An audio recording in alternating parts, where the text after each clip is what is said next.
Good evening, ladies and gentlemen. It's a slight difference from the usual broadcast tonight because I'm running the show, so fuck off. Okay, we're not getting any updates until tomorrow, so tonight's discussion will be relatively short, possibly an hour, maybe less. Depends how much I can be bothered to go through this. So, on tonight's panel, so far, we have Fuck You, we have Godscope, we have Jack Sparrow, we have the King, who just dropped in at the last fucking minute. Bastard. We have the lovely Lady Warrior, we have Mr. Lionel Richie, we have Wolfie the Brat, and of course, myself, the indomitable, the immortal, the ever pain in the people's ass, Dr. Phil. How are we doing tonight, ladies and gentlemen? Doing smashingly. Smashing. Doing okay. Yeah. Rolling the smoke. Swimmingly good, sir. Doing all right. Still trying to get that black jug paint. Nah, I'm black. I don't swim. Whatever. Jesus. Jesus. Here we go. See what happens when you jump. Just don't. Okay, I'll be good. I can go get a tan and be darker than you, so shh. Jeez. Can't be darker than me where it counts. You don't know. I'll go start tanning and then we'll compare. We just started. Thanks to Dick Jokes for about halfway in. Please. Okay, all right. Go ahead, Doc. I'm sorry. Venom, shh. So since we have no updates this week, we went through the November content calendar last week, so I'm not doing that shit again. So we'll probably go ahead and we'll go through the guys on the panel this evening, and we'll start with the Nightmare Resurrection event. Go through it, rate it out of 10, the usual stuff. So we start with Lonnie and then the Resurrection. What's your score out of 10? Yeah, with all the issues that occurred during it. Are you Lonnie? I thought he said Lonnie. I thought he said Lionel. Lonnie, not Lionel. My bad. Fuck you. Venom, I have too many damn monikers. how many times do I have to tell Venom, shh? But yeah, I'll say my grace and it'll be short and sweet. But I'll give it a 5 because I really didn't see what was going on. I was asleep most of the time, and I just click on and click defend and had all my technicals on Ruby, and that's how I did every fucking wave. Nightmare, not the zombie onslaught. Oh, okay, that was the onslaught. Oh, the Nightmare, yeah. Fucking OP spitters. 115 was the roughest base I've seen in a long fucking time. 120 was a fucking breeze. 125 was a breeze. Payouts were nice, but we didn't get double XP for the zombie track like they said we would. We didn't get double XP for the main track. But did we? Yeah, we did. But the zombie track, yeah. Yeah, the zombie track you did. Pretty simple, except for when you get into those higher bases. They were fucking. I mean, if you screwed up one time, it was you're gonna fucking pay for it. Yeah. And I paid for it quite a few times. Score out of 10? Literally, 4 out of 10. Ouch. Godscope. What's your score? I give it a 3 out of 10 based solely on the fact that at the start of my event, none of the heroes that I wanted were in my prize store. None of the tech was in my prize store. I had to wait a day and a half to buy the stuff. And it was just a myriad of fuck-ups. Like, my connection was bad. I experienced so many glitches. It was just... It was fun. Don't get me wrong. It was challenging. But all the negatives that I experienced did not outweigh the positives. Score out of 10. But I will give them, I said 4 out of 10 on the event, but I'll give them a 10 out of 10 on the event store because they finally put in stuff that everybody was asking for. So can you give me a median on that one? The event store was the tits. Median, I'd give it a 5. I'm not sure how that works, but okay. Jack, give me a score out of 10 on the event. What did you think? Man, I think you two are a bunch of pussies. I love this event. It was, I give it a good 9. I mean, you're right. You had to be real careful in those higher bases because those spitters would wreck your shit and do it quick. But for me, you know, the first event as a precursor to this one gave me a real good idea of how to approach this one. I actually liked it. I enjoyed it thoroughly. It was a lot of fun. I got like 11.5 million experience, bought everything that I was missing, and then a shitload of technical tokens. So, and I didn't have too many. I did have some gameplay issues, but for once, customer service came through, and they hooked me up with some coin to get back in the game. So, I got to give it a big thumbs up. Excellent. Score? I'd say 8, 8.5, 9 out of 10. I was really impressed. That's pretty damn high. Yep. King. Coming from a constant bitcher too. Yeah. Yep. King, wakey, motherfucker. I am here, ladies. Oh my God! Refresh your hangout. You sound like a bag of shit. Yeah, you do. Jesus Okay. Christmas, King. Domo arigato, Mr. Roboto. It's nice when he comes on, and the first thing he goes is, "I'm here, ladies," and it sounds horrific. And he sounds like the lady. No, what he sounds like is a lady who's been smoking for 20 years and has got one of those things in her throat. Jim Ouch. Carrey in the remake of I was going to say something else, but I really can't say it. Fun with Dick and Jane. The Try again, remake of Fun with Dick and Try Dick again. and- Try again. There he goes. And I'm going to give that guy a timeout. Don't be a dick in the chat. Yep. Bye, Babylon. So we'll go to Lady Warrior while we wait for King to come back. Okay. Well, much like Jack, I give it a 9 out of 10. I had limited time again, but I really, truly enjoyed this one. I love the fact that they put a lot of the old heroes. Limited time, I didn't get everything I wanted, but I did get all of my Jerry tech, my Dina tech, and my Dante tech, and a bunch of little crap. So I didn't have any DC issues. I didn't have lag.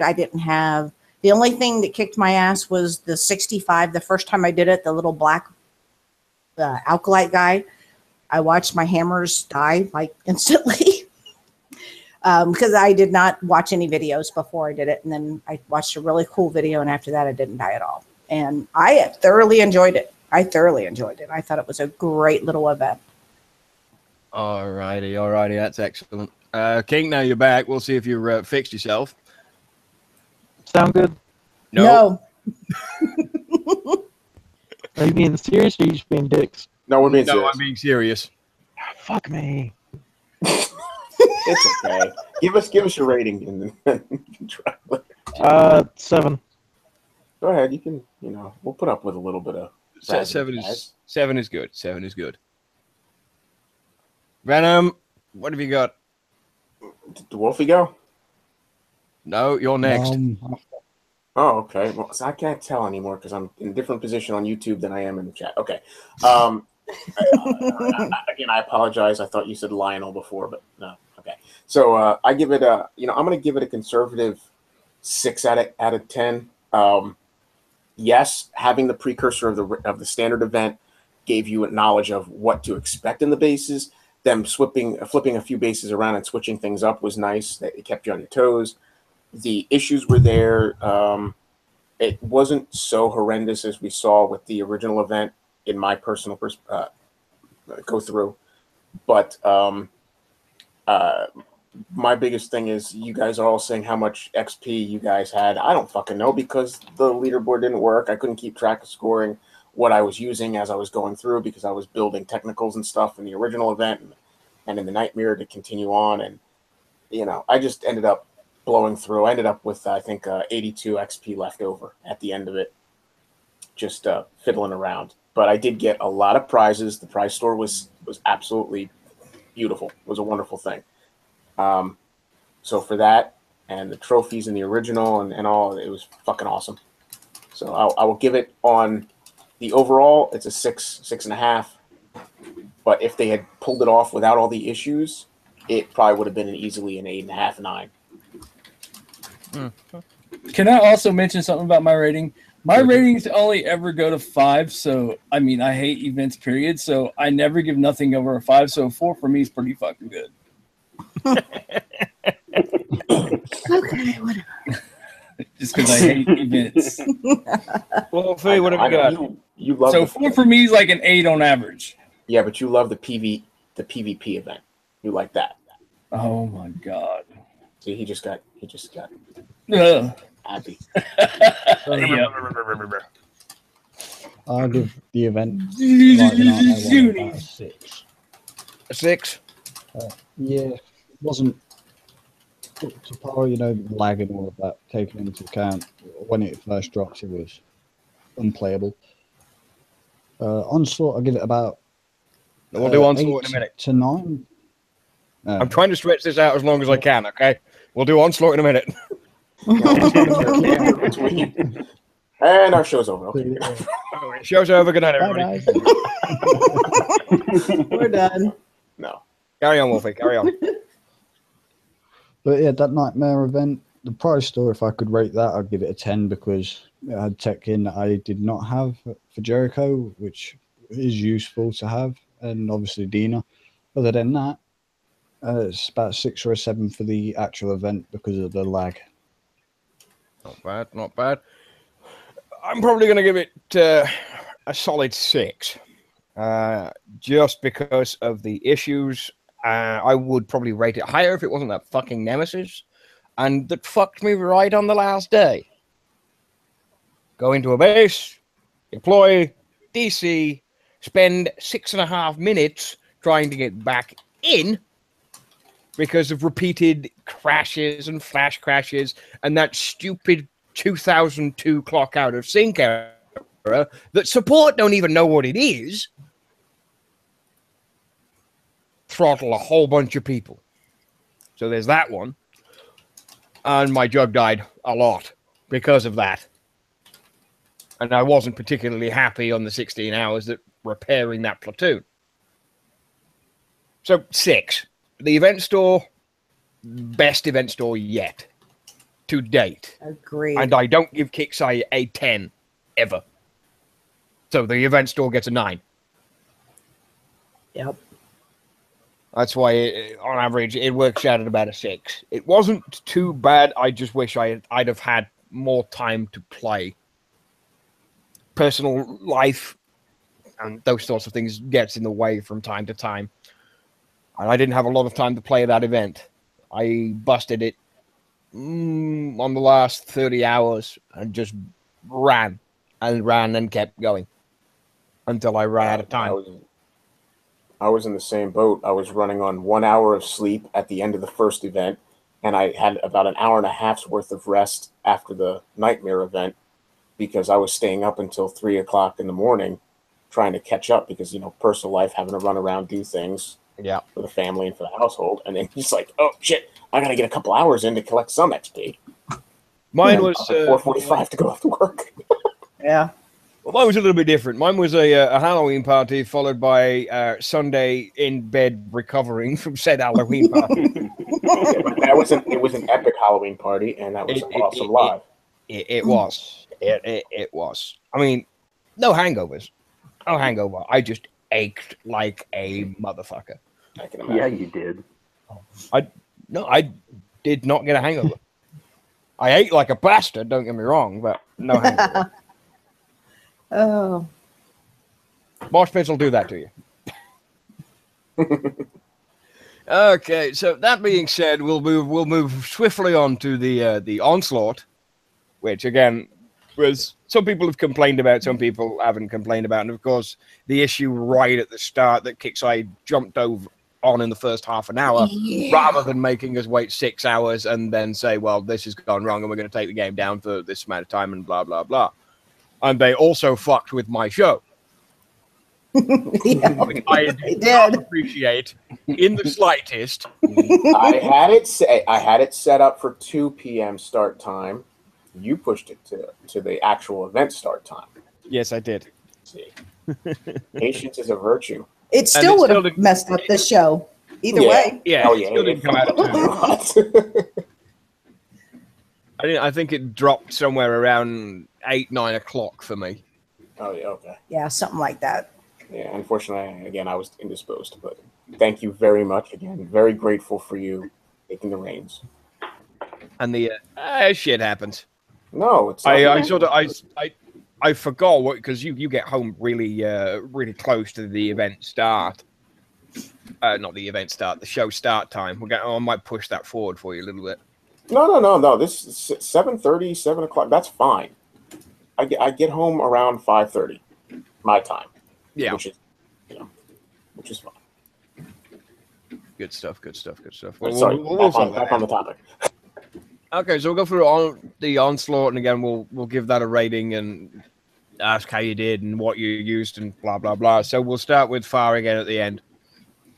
Okay, just like I said the first time, I give it a 5 out of 10 because I fell asleep through the whole fucking thing, and I'd just wake up and I would hit defend. I would be asleep, had my shit on Ruby, and I killed everything, and I did it on Ruby the whole time. Well, Fist.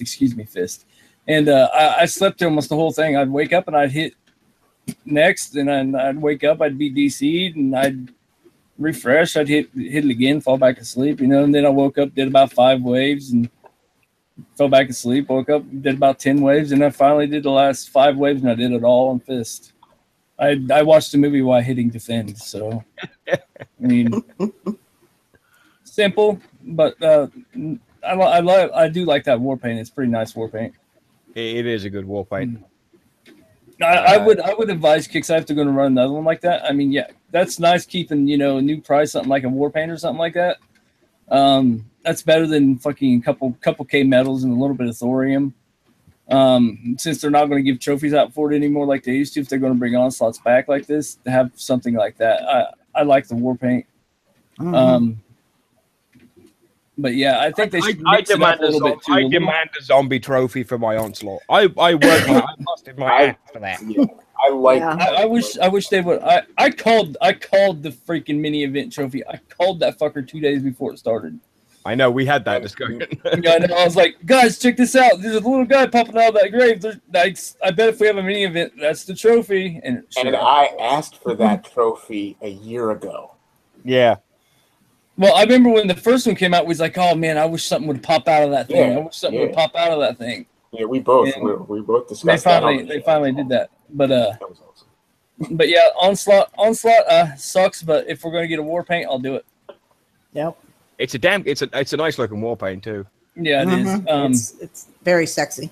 But I would ask them to. I know this is zombie time, so I mean, I guess zombies is the trait they're going to go by. But a little more mix up, a little more air, because everybody's like, oh, on 40 whatever, you get a lot of bone saws. I never seen a fucking single bone saw.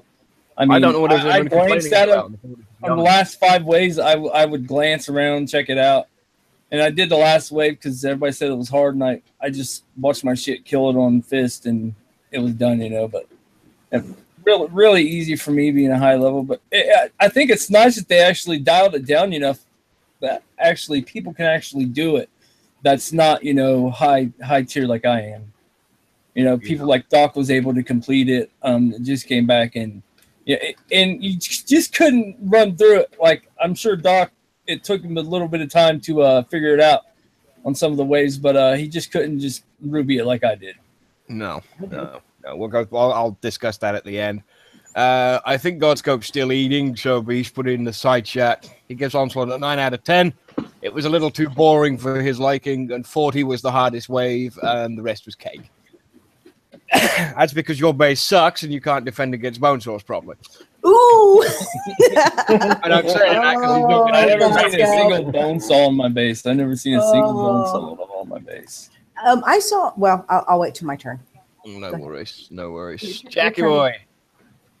The defense part of it, I'm honestly going to give it about a 4 out of 10. And I don't know if it's possible for Kicks to do this or not, but for me, it was entirely too goddamn easy. It was boring, like Lonnie said. It's just I would like to see a tiered type thing. If you're over such and such level, it's harder. If you're level 30, you don't get the same event that I do as a 44, or even that Lonnie does as a 47. That being said, the prizes were nice. Getting 40,000 medals from the 40 wave was cool, and the paint badass. All right.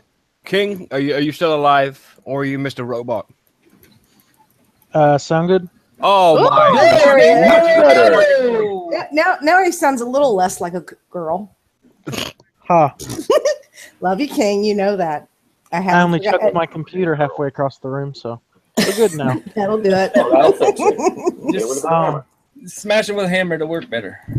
Yeah. As far as Onslaught goes, I'll probably give that.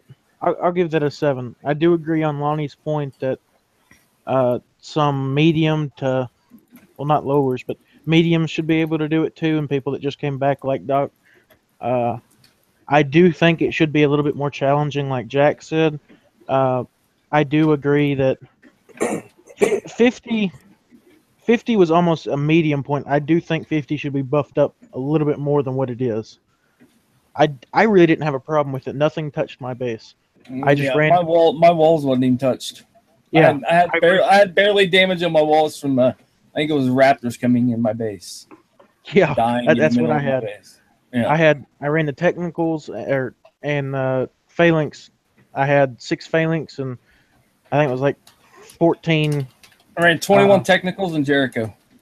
I didn't run Jericho. I was too lazy to put that in there, but 14 technicals and 6 phalanx, and I just ran it around in a circle the whole time, and nothing. I didn't have a problem with it. So I do think if that got a little bit better, then we would. I'd at least have more of a challenge for it. Yeah, I remember there was one event where we had something where you could pick the harder tier or you could stay with the main tier. What was that? Does anybody remember? There were something like that where you could pick a harder, like pick the master wave or something like that.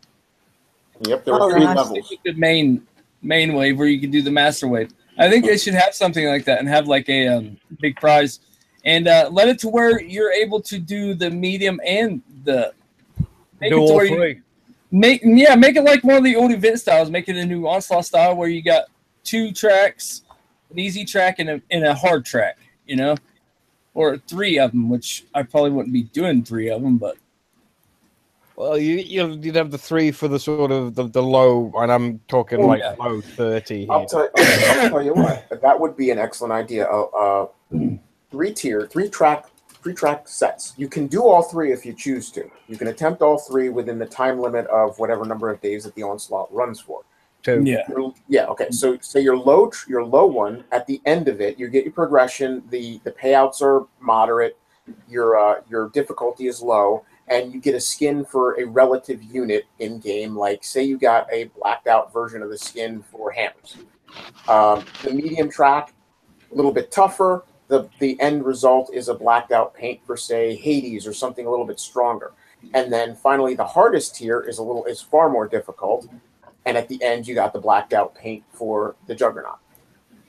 You get you could actually do it, and by doing it like the hammer or one would be the Sentinel, one would be the Corpus, and one would be the, you understand? So the Corpus in this set of Onslaught, this one, the heavy tier was the Corpus one, and that gave you the Juggernaut paint. Then maybe the light one would be the Sentinel, and it gives you a black version of the paint for that Sentinel unit. I want a big Black Herald. Well, I'm not going there. I want a Black Herald too. I want a Pink Herald because it's turned into a powder puff piece of shit. Yeah. We've gone way off here, but don't come back yet. I think I asked where was I? King did his. Ladies up next. Yep, that would be me. Yes. Actually, I've not finished Onslaught yet because for 2 reasons. 1, I did have to work today, and 2, I went to dinner and left my defenders on base, and I'm flat, and shit happens. So, but I've not had really any issues with it. I actually did it on my phone last night while I was handing out candy to the kids, and I made it to 30 with no issues. And I was using dogs and technicals was all I used up until 30. And then after that, I switched my plat up because that didn't make it. But I found it fairly easy. The bone saws, I saw them in 38 or 39, I think.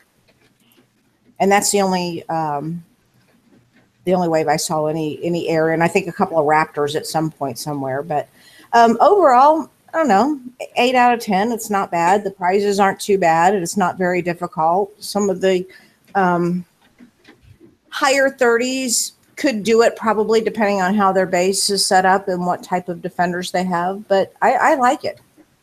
I like it. I hope they do more, and I hope they do give war paint or something similar to that as the main prize, because I really love that jug paint. So I can't wait to have that tomorrow when I finish up. Alrighty, Venom. Okay, Yeah. I'm back. Oh, we're back. Please, go ahead. He gets a chance, right? Or did you already say it from his? No, I side chat? already said what he put in the side chat. So he. I don't know if you want to chime anything extra in. All right, sweet. Go ahead. All right. Who, me? Venom? Venom, yeah. Yeah. I'm gonna say I give it. I'm gonna quickly say I agree to disagree on enacting a little bit more difficulty in the level 50, and the reason why I want these onslaughts to be somewhat easy. Difficulty should be in a main event where you have more time. When you're limited to a short period, 2 days, 3 days, you can't make it unattainable. It should be something that is fun and quick, and somebody can breeze through it in a sitting. You know, it's not something that you should really be forced to have to come back at, over the entire 2 or 3 days that it runs. You should be able to do it if you want to sit down and spend 5 hours or 3 hours or an hour and a half and just hammer it out. So I think the difficulty in the Onslaught was absolutely right on point. I don't think it needs to be any more difficult, and certainly not any less difficult, but not anymore. I didn't have any issues. I was lucky. I went through it straight through. I'm sharing what I used. Basically, I overkilled my base for what I needed, but I used Roland just more or less to distract and tank. I used 9. I have 10 in there now, but I had 9 of the technicals with the ground and 4 technicals with anti-air. You've got 14 in there. No. I have 1, 2, 3, 4 with the anti-air. And I have 2, 4, 6, 8, 10. But when I was doing the Onslaught, I only had 9 with the anti-ground, the fire. And then I had 2 phalanx in there, which I never even used. I was going to use those to distract if I had anything that was like, really taking a lot of damage and not dying fast. Mm-hmm. But I didn't really do that. And I always keep a couple Hades in. I had 3 Hades in there, which are made for air. And, I didn't really use those. Like I said, it was overkill. I could have done it with just the technicals and the rolling. But overall, I'm going to give it a 9 out of 10 because I just can't give anything a 10 out of 10 because nothing's perfect. But I'll give it a 9 out of 10. I think it was absolutely wonderful. I wish that they had changed the color on the emblem, on the embossment on the back, to a neon green rather than the actual faction yellow, because I think it would have been cool if it was black on neon green. That's always a good color combination, and it would have resembled people seeing that, knowing that you survived the zombie event of 2017. So I thought that would have been cool, but totally spot on. I loved it. Yeah, and I'm not asking for like a huge bump in difficulty. I'm just asking make it to the point where, because I didn't control any of my units until 50. I didn't have any issues at all except for one wave 48, or I think it was 49. I never had any problems with the Raptors coming in. They never really did much damage at all. Yeah, but yeah, I can see when they had all those the bone saws come in that one wave. Yeah, 40. I had to run. I was 40. Okay, that was 40. I had to run my technicals around and around and around and keep them kind of distracted so they died. They crept in. I was getting a little bit nail bitey, but you might say the 3 trailer park girls were running around the outside. Around the outside. Yeah.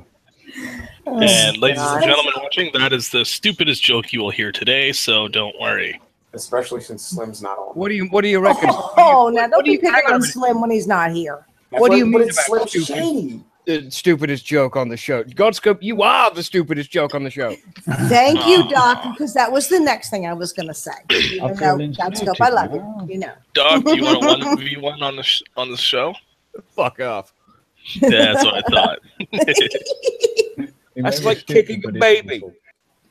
Oh. Wolfie, what have you got for me? I thought Onslaught was at least half decent. First Onslaught I ever beat. In that, it was probably a bit too easy if I beat it. Shut up. I've The got the difficulty war was paint, so adequate. why the fuck am I moaning? It was adequate. Shut your fucking mouth. Never tell Kicksai something is easy. And No, I will, no, Wolfie. I will tell you. I will tell you why in a second. Just finish up. Yeah. I guess I'll end it there in case of saying anything else stupid. You're fine. You're fine. You're fine, buddy. You're fine. But no, I thought it was very well balanced and it was enjoyable. Oh, you used the B word. Why did you do that? Just when I tried to give you hope, and then right off the bat, boom, another mistake. Can we put Wolfie in a timeout? He really needs one. Into the kennel. Wolfie. Into the kennel. Into the corner with you, boy. I thought I'd just say it's piss everyone. No Is- rawhide bones for you today. Tell me this. Is Wolfie unbubbled? Yes. I'm on my way. He does have a bunch of technicals under his CC. That's good to know because I have an Omega Phantom by Technicals. That's good to know. That's good to know. That Omega Phantom don't do nothing to technicals. Shh. The only thing it does is die. I know. What I would Phantom has I wouldn't been hit fucking. Wolf. I couldn't hit Wolfie. Hey, the He's Phantom my has pal. been nerfed. I don't care what Kicksai says. The Phantom has been nerfed bigger than shit. And I Yeah. don't give a fuck what Kicksai says. Mine is Hold on. level 40 and it is a piece of shit now. All right, hold Yeah. on. Now, why do you think they gave it to everybody? Why do you think they gave it to sold it for 300 gold? Come on now. Well, yeah, and they didn't give the. They you nerfed know, the fuck out of it. I must have said the wrong things. and that's why the prize list in the event couldn't get 10 out of 10 because they didn't put any Omega Phantom tech in there. Bastards. All right, hold on. Welcome, Skip. Pleasure to see you. Sorry, guys. Must have Thank said you the very wrong much. thing. I couldn't mute up and get everything open. Sorry. And keep my daughter from belching live on the camera. So, We didn't. thank hear you, everyone. There's one for you in advance. Oh my God. Oh, she can't hear you because I have headphones on. It's like, welcome, Skip Jack, and I unmute my mic, and then all you hear is this. She can burp her ABCs. I taught her well. Well, so could I, but I'm sober this evening, so it's not going to happen. This is true. Well, hers is just water and turkey burgers. So,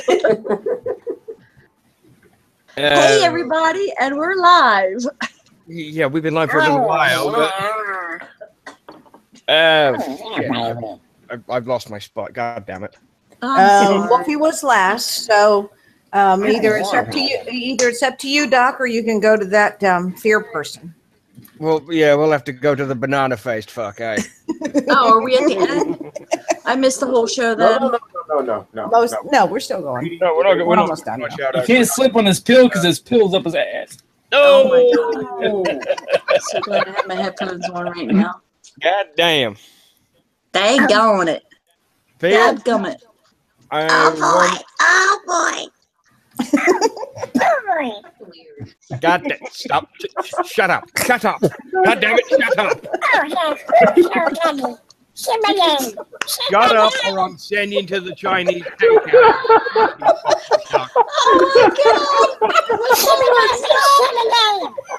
You'll be fucking cooking hoisin sauce, you bastard. Stop. Oh my God.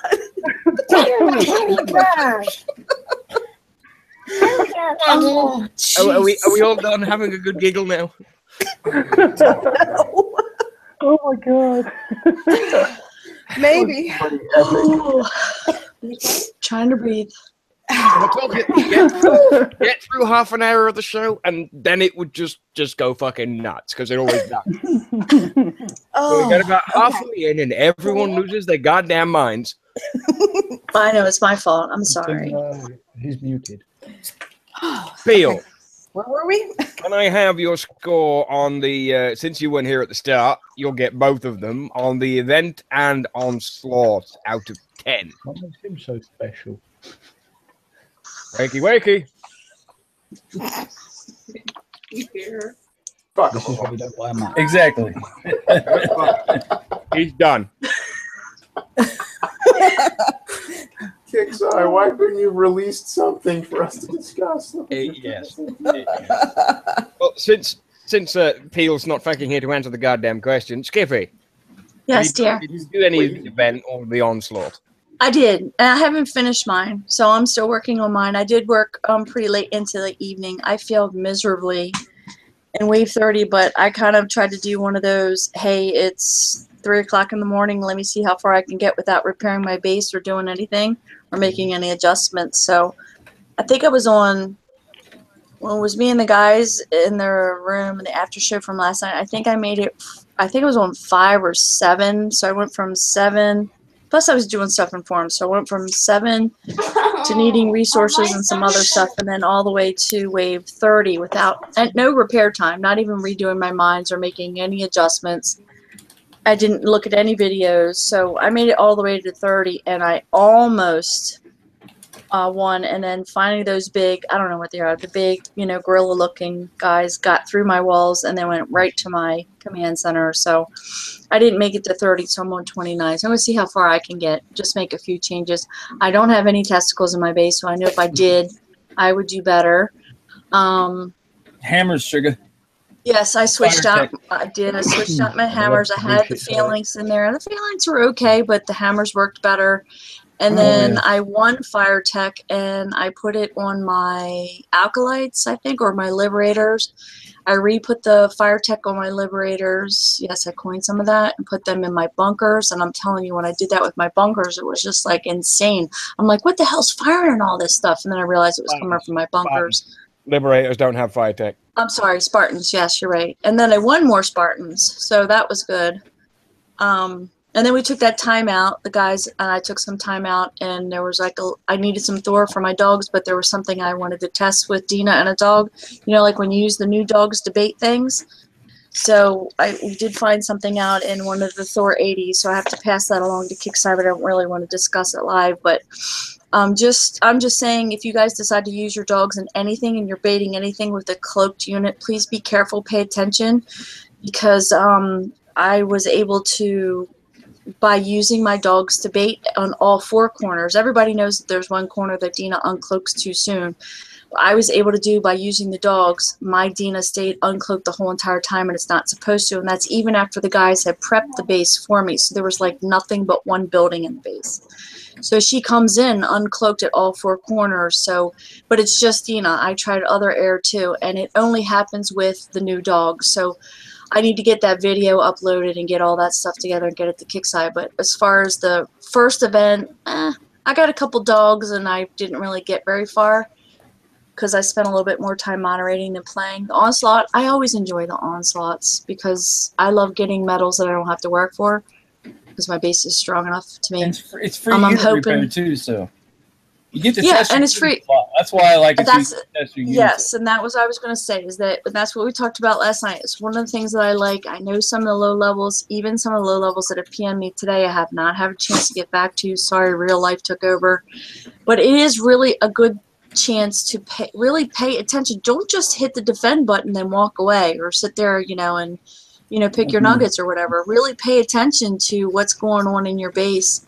And there are some of those zombies, and I know people don't believe me, and I guess I could run a wave if you wanted to see it, but there are some of the zombies that stop at your walls to chew on your walls. If you just take a couple wall pieces out and set them randomly right where your railgun is, right where your overwatches are, right where your bunker's reach is, whatever it is that you have in there, you just set a couple wall pieces there. They stop to chew on the walls. So I'm only talking about, I have 9 different pieces of walls, and it ends up being that the walls end up being clustered with zombies, and the railguns just boom, boom, boom, and the stuff that's in the bunkers or the overwatch or whatever, they never make it to my main part of my base. So try to think outside of the box, but it's a good experience for everybody to see how well their base is performing. And as we had discussed last night, and we talked about it in the after show.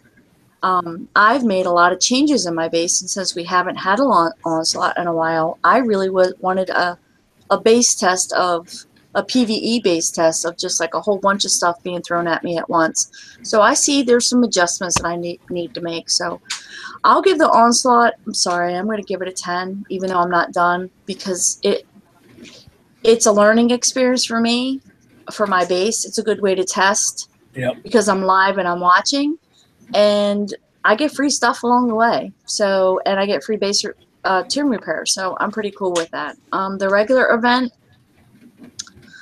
it was a good catch-up event for all the stuff that was in there.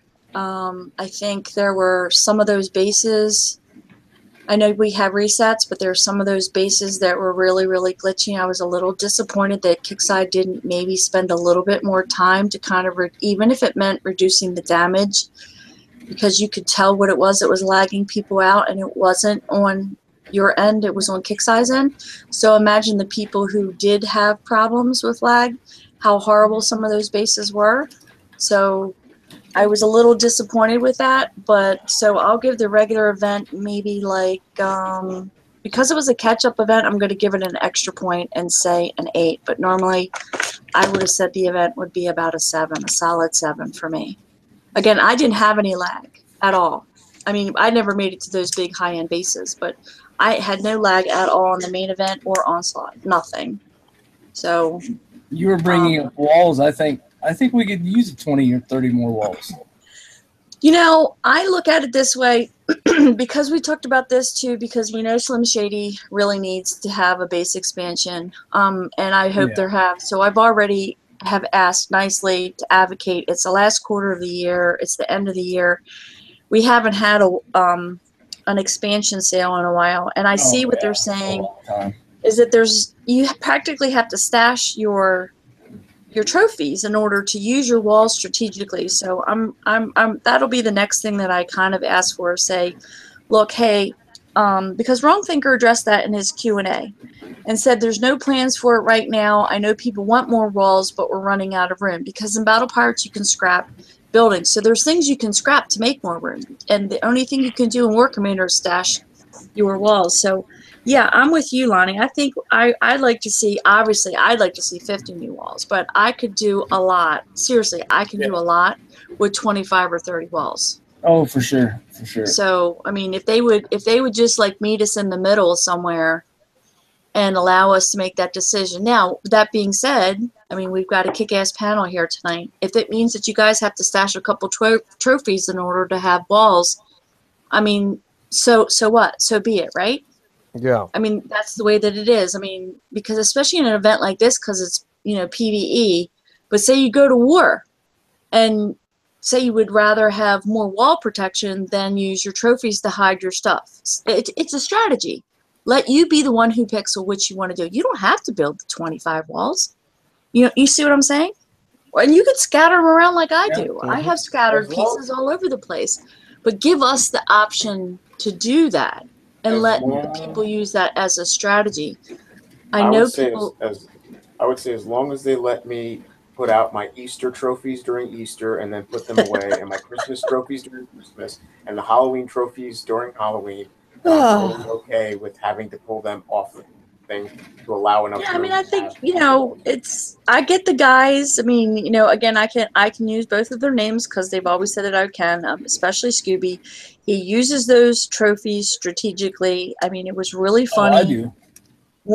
And he was really funny. He said, see if you can just get to my Thor vaults. And I mean, it lured me in. Of course, I'm a total PvP noob, but it did lure me in. And I mean, I saw his railgun, and I had no idea the stuff that he had hidden behind a couple of those trophies. Wiped out my first air tune. Then I brought some ground, wiped that out, and I'm thinking, what the heck is firing at me? And he was laughing because he thought it was funny. But I learned something from that because he showed me how to hide certain kinds of units strategically, just like I hide stuff behind my command center. So I learned a lot from doing that. I mean, I lost my ass in his base and never did get to his Thor vaults. But it was a good learning experience. But again, there's some people that don't want to play that way. Trophies to them are just something that they line up as a bragging thing. Okay, fine. But yeah, more wall pieces are a good thing. I think eventually we're going to get some new levels to our walls. So, I mean, what's not to love? I wish we could get slots for our walls like they have in Battle Pirates, where you can add like a certain kind of armor, you know, resistance to fire, resistance to, you know, to sustain damage or something like that. I don't think we'll ever see that in War Commander, but they do have that in Battle Pirates. So it would be cool if we had that. It would be an interesting thing to add that to the faction trait. Oh, yeah. My microphone's working now. Oh, well, Oh, fuck okay, me welcome running. back. The man is actually in the house. He's alive. Don't was ask wondering. me how I fixed it, because all I did was plug in my earphones, and somehow now it's working when I plug them in or out. Hey, remember, Kicksai is always promoted. If the game's giving you issues, plug in your earphones. It Peel. sounds silly. We had this. Peel, we had this in and out conversation last night. I Let's know. not I have that one don't. again. It's Okay, very calm down. strange. You Calm need down. a proper hard drive in order to keep the in and out process proceeding. Yep. That's why I got a solid state drive. Stays nice and solid. Well, now you're fucking here. You might as well do what I told you to do 10 fucking minutes ago. All right. So I was literally sitting there just talking away, and then you just like randomly cut me off, and then just like, okay, let's go to skip now. I'm like, what the fuck? But you were talking. Well, I think you thought Well, you were talking, now but I we couldn't realize. hear anything. Now I realize that. Yeah, well, I muted you and unmuted you because sometimes that works. It'll flip the switch so you can talk, but then I still didn't hear anything. So I'm glad you I'll be left and honest, came back. I got no idea what the hell it was. I kept leaving and trying all the different settings in the Hangout. Nothing was working. And then I left where I was, and then I just thought I'll plug in my earphones now, and then suddenly it works. I'm like, And that's it strange. works. I unplugged them, and I'm like, it's still working. You want to know why that is? You want to know why that is? It's because Because Macs are the Mac. awesome shit ever. Get the And you're fuck just out. jealous. You're just jealous. You got one word right. Shit. Anyway, so Shit. I'm sorry. I honestly had originally thought you'd just ignored me because I said that I thought the Onslaught was a bit too easy. No, everybody's entitled to their opinions. I know, but originally that's what I said. I'm like, yeah, I'll start with Onslaught. I'm like, I think it's a bit too easy considering I only used level 2 technicals, and I had them all around I spread them all around my base. I had 4 anti-air, and then 4 and then all the rest were anti-ground. I put like 20 in my base total, and I just. But there you I go. put them, You might have had level 2s, but you had quantity over quality. yeah, So that's but I like mean, having 10 level 6s or something. 20 wasn't that hard to get. No. But what I'm saying is, I'm just balancing the fact that you're saying you only have level a full 2s, base but defense. you have quantity of it. Yeah. It's a full base defense, basically. So yeah, I just spread them all around in front of my bunkers and put them all on fist, and I went the whole way. Didn't have to control a single one. Not for the 40, not for the 50, not for fucking anything. So I did find it slightly underwhelming. That being said, if they say added like, you know, an extra 5 levels like they have in the past and make those very challenging like they have in the past, I probably would have enjoyed it a lot more. But I found it easy. I love the prize. Don't get me wrong on that. That jug paint looks awesome. So very good job to Kickstarter for actually giving a really, really good end prize. I think the prizes along the way could be a bit better. The way 40 prize was good, you know, 40k medals. Can't argue with that. But I think overall it needed a bit more throughout the lower levels. As for the event, I'm not 100% sure what I would give it. I love the double XP, although I didn't enjoy the fact that the zombie track was not getting double XP. I think that was my one issue with it. But apart from that, you know, we had hard bases. We had easy bases. We had some bases that were hard in the original event and became easy, and vice versa. We had some that were easy before and became hard. So I think balance-wise, they did a pretty somewhat decent job balancing it out. That fucking Nemesis was a fucking bitch. Yeah. Yeah. And I'll Yeah. fucking leave it at that. You're gonna score out of 10. I don't know what I want to. I'm not really sure what I want to score. I love like 10 out of 10 for the single use zombies. In the zombie track, I loved that. I had so much fun doing that. I had more fun, just as much fun collecting all the zombies to troll retards with it later. I have so much fun with all the crybabies. I didn't make 10,000. I wasn't gonna tell him that. I only bought 3,600 or some shit. It's still a lot of zombies. It's good enough considering I think I can only put like 30 in a turn. So that's like 100 plus fucking turns of Well, zombies. if you get six, well, you can only put 5 deploy spots around an enemy base, so that's a lot, like 150 zombies. Yeah, that'll be good fun. Just deploy them one at a time. I think that'll be my next video on someone's base. Yeah. Deploy a zombie and a zombie missile. Deploy a zombie and a zombie missile. One zombie at a time, just trickle it into his base from all 5 locations, all 6 spots. Oh god. Oh. That'd be funny as hell. Yeah.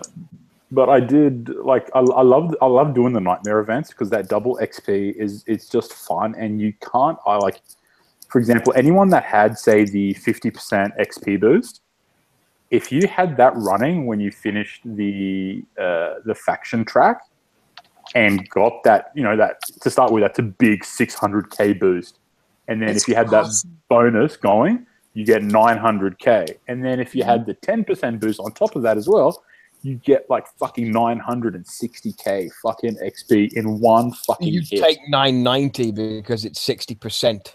They stack. Would it double stack? It wouldn't double stack, but it would stack. But that would double stack because you get 10% of the 600k, wouldn't you? Which is 60. No, you'd get 10% of the 90. Would you? Yeah. Double stack with cheese. Okay. I guess it depends which way you look at how it would stack. It's kicksai, it's additive, not cumulative. Oh well, whatever. Either way, it's basically a mil XP in one fucking base. Yeah. And to be honest, it was one of the easiest bases in the whole event. So props for that. But yeah, I mean, I love. Sorry, I'm dragging on, but I love nightmare events because they're just so much XP in such a short amount of time, and you just get like those big numbers. It just feels better. It does. I mean, I enjoyed. For what I played at Nightmare, it was good for me. As for Onslaught, of course, with my base not being as high up as a lot of others, it took some time for me to do. I think I ran one through right the way through. Well, I did 1 through 8 before fucking they took Onslaught off. I think I ran 8 through 35 without repairing my base at all. 35 through 48 in a single run. 49 took a little bit of time because it was one. They came from the opposite side of the base, which was really fucking annoying and just put me off a little. That took a couple of attempts to do, and 50 took a couple of attempts for me to do because of the amount of shit that was getting thrown at me compared to what I was used to seeing in an Onslaught. Although I'll give the Onslaught a good 7 again. But what you want to do now is kicksai have the survey. And I know it's going to be one of those things. Well, I don't want to fill in a survey, or you can fill it in and be negative, and all the same shit down the line. You're going to fill it in right.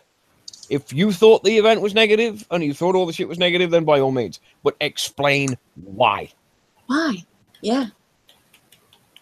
You've got to do that, because if you just mark it all down and just put nothing there, it's going to be highly unlikely in the grand scheme of things going to be ignored. Yeah, it took me 25 minutes to fill out that survey because I had a lot to say about each aspect. Girls go, running fuck you kicksai 1,000 times doesn't count. No, I didn't say it. I was constructive. Really? You're capable of doing that? You wrote God's Good sucks 1,000 times. Everybody in the YouTube chat, press 1 if you want to see me flatten Phil live on the show. I'm not. No, you're not pulling me into that crap. He was constructive and French about it. He No, said, come flatten me. "Dear Kixai, facez-vous." There you go. God's go. I mean, how sometimes you manage to frame a thought in the limited cranial capacity available to you, it just remains to be a false condiment to me. Hey, Godscope, on the note of flatting people, I let some noob give me a base test yesterday, and he got 5%. and he thought he was good, but props to him, he did better than his last attempt, which was 4%. Are we talking about the guy from last night? Yeah. Oh my god, that was so funny. And the weird thing is I was recording because we were recording because of the Thors what we were testing. So I actually have that hit recorded, which is hilarious. I've got it recorded too. We're not going to say a name or anything, but it was actually very funny.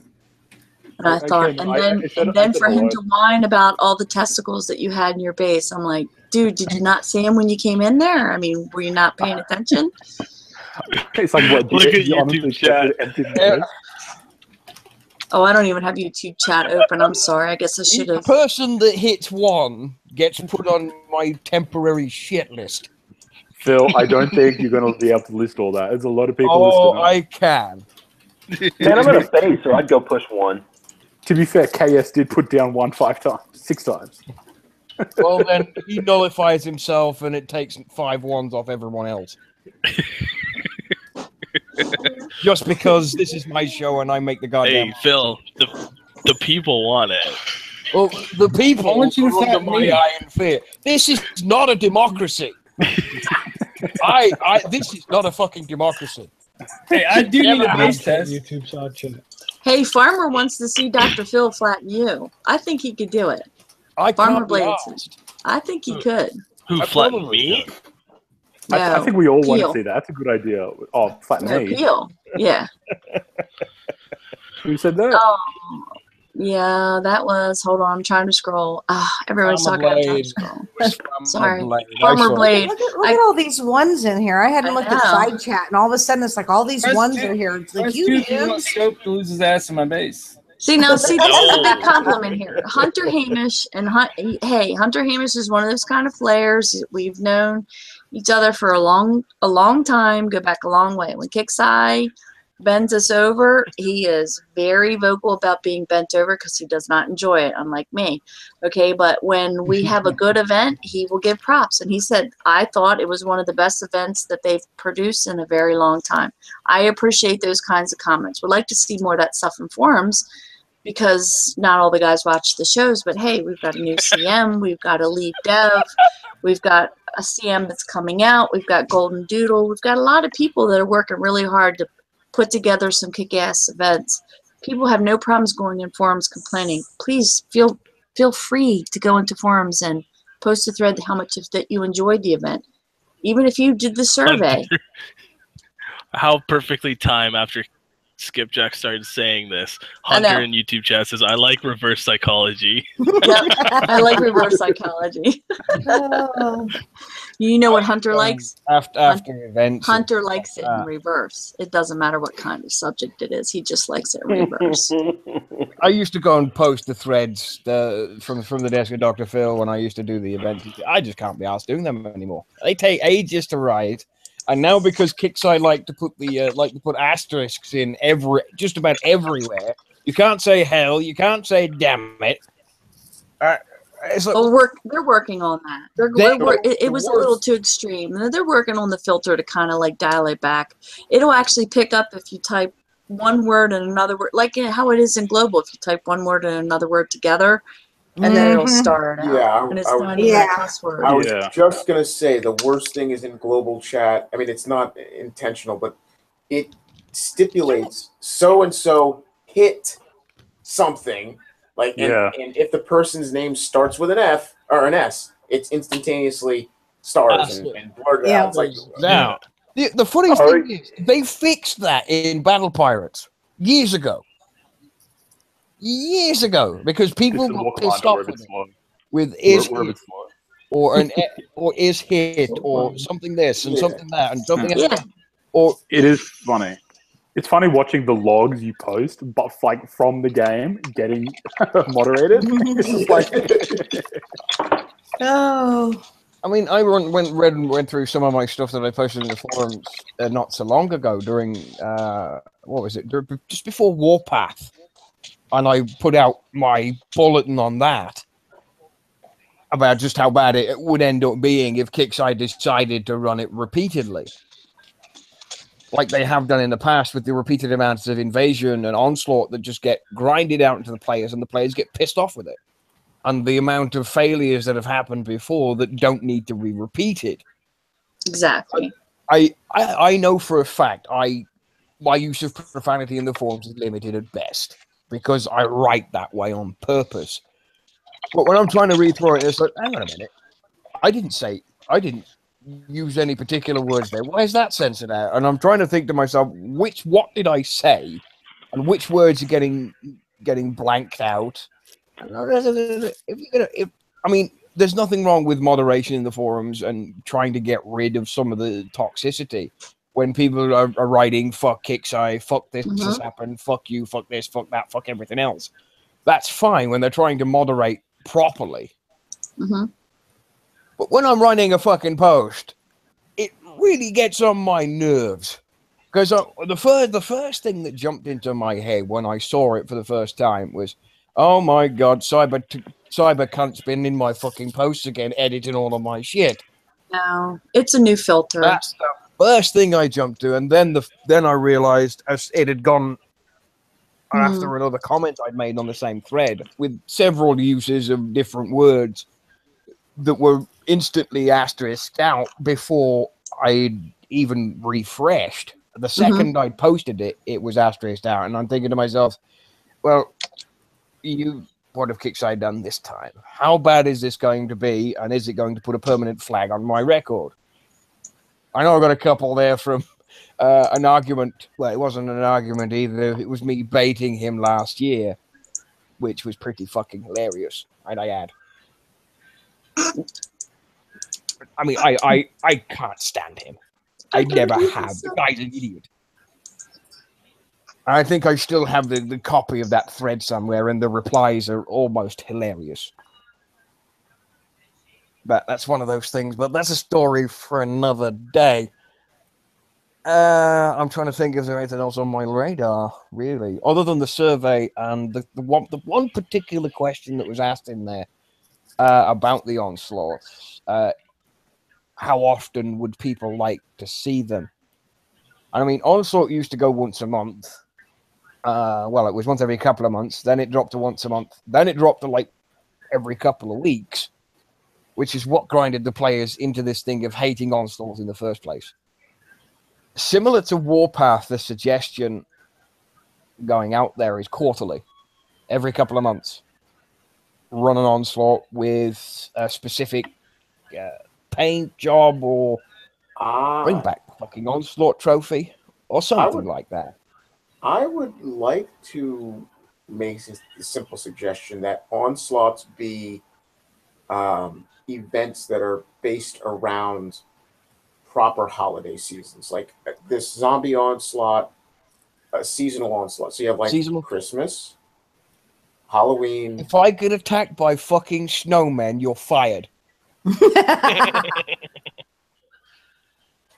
All right, Kickside, there's your job. Make snowmen that come and the trick is they use slow-mo, but it's a really OP slow-mo, and then the units that are behind them, like ghillie suit style, so the snowmen slow you down, and the units can just annihilate you because you cannot get close enough to attack. So it nerfs the range of a lot of our units.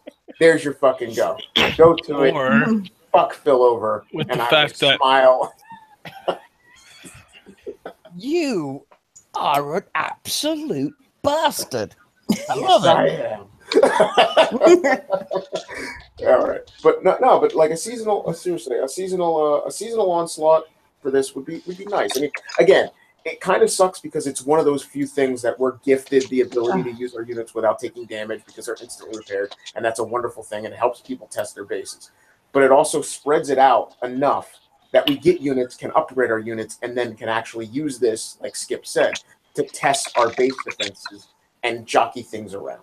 It's not like every single freaking month or every single week where we haven't even gotten a chance to spend some time upgrading something to be able to functionally test it using this onslaught, as a testing base. 2 weeks, we had Resurrection, then we had Nightmare, now we've got Onslaught. It's too much. Well, I would say, and I'm burned out. I would say when there's an Onslaught holiday, you don't need the Nightmare version of it. You know what I'm saying? So in the off ones, sort of use the Nightmares. It's the difference. It was a gimmick because it was Halloween and zombies. Oh, and blah, blah, blah. It's burnt me out to the point where I don't even want to log in. Well, yeah, I've said the same thing in posts on Facebook that it's just they're putting one on top of another on top of another. And if you look at just recently, all right, backtrack. We had Onslaught, we had the Nightmare, we had the Standard. Before that, we had, we still have our Shadow Ops, so that's a grind in itself. You have the players in the function of a faction of their groups, and you're doing your bases for intel to run your boosts. You've got that involved. You've got so many tasks, and I understand from the standpoint of the people behind the scenes developing this. They're developing each individual thing. They're not developing it as a whole. They don't realize it as a whole. They don't look at their tasks as a nonstop constant. They only look at their tasks as today it's intel basis. Wednesday it's shot. That's how they view it. They don't realize, okay, today is intel basis, tomorrow is shadow ops, the next day it's the event. But we as players are trying to have the intel bases for our boost, collecting the shadow ops before we lose our opportunity to get the unit that we need, and on top of that, going out and getting resources to repair the shit that we just lost in our shadow ops campaign because in 2 days our event starts. I need a fucking vacation from War Commander. Well, when you come back, you'll get a hell of a prize. Well, I can throw in just one little thing to that, and I'm right there with you, and I'm speaking as a player, not as a moderator. I have a budget every month for what I spend in this game, and I don't just play this game, and Jim has a budget too. So let's talk about how much money, Onslaught is free repairs, not on the shit that I repair in my base, dude. So I just coined my bunkers, finally made it through 30, but I just coined my bunkers to see because I hadn't seen Wave 31. I just wanted to see, but I have a budget. So that's also something else that I would like to, and I will eventually bring that up, is that, people have bills to pay. We can't, I'm just speaking strictly as a coiner. Okay. Oh, absolutely. So, and no offense to anybody who doesn't coin, but just please let me at least get this part of it out. If you have a budget of what you can do, plus, you're doing the thing, you have to work in order to make the money that you need in order to play the game that you love to play. We all love to play it. We love to hate it and hate to love it, okay? So if you're going to have that many events and all those kinds of things happening at one time, and to me, that's why I thought, and I'm with Pio on this one, I thought Onslaught was very easy. Now, obviously, I haven't made it all the way to the last wave yet, but, I mean, seriously, I really have not. I just spent 3 coin, okay? In the whole event, that is all I have spent, and I'm on wave 32 now. So 3 coin is nothing for me. All right, that's like a half a piece of toilet paper. So my point is that, but I still have a budget, so I have, you got the mini event, which I absolutely love because that was really cool and it was something different that we had never done before. Although with the blood thorium and all that other kinds of stuff, and there was issues with that, but we'd never had anything like that before. And then you've got the pre-event, and then you've got the main event, and then you've got the nightmare event. You've got all these things happening at once. And plus it's Halloween. I mean, yeah, we know to plan ahead because this is, besides April Fools. This is Kixeye's, for War Commander, is their month. For Battle Pirates, it's July and December, okay? For War Commander, it's October. Everybody knows to get ready for Bootober. But this was like Bootober and, I don't know, something else combined. It was just a lot. And there were people who were saying to me, hey, I don't mind spending money in the game, Skip, but I've already spent, you know, $50 more than I would, okay? If the guy's like a $100 a month coiner. Can I jump on you there for a second, Skip? You want to jump on me? That costs extra. Sorry, wrong use of words then. I just did a Go post. for it.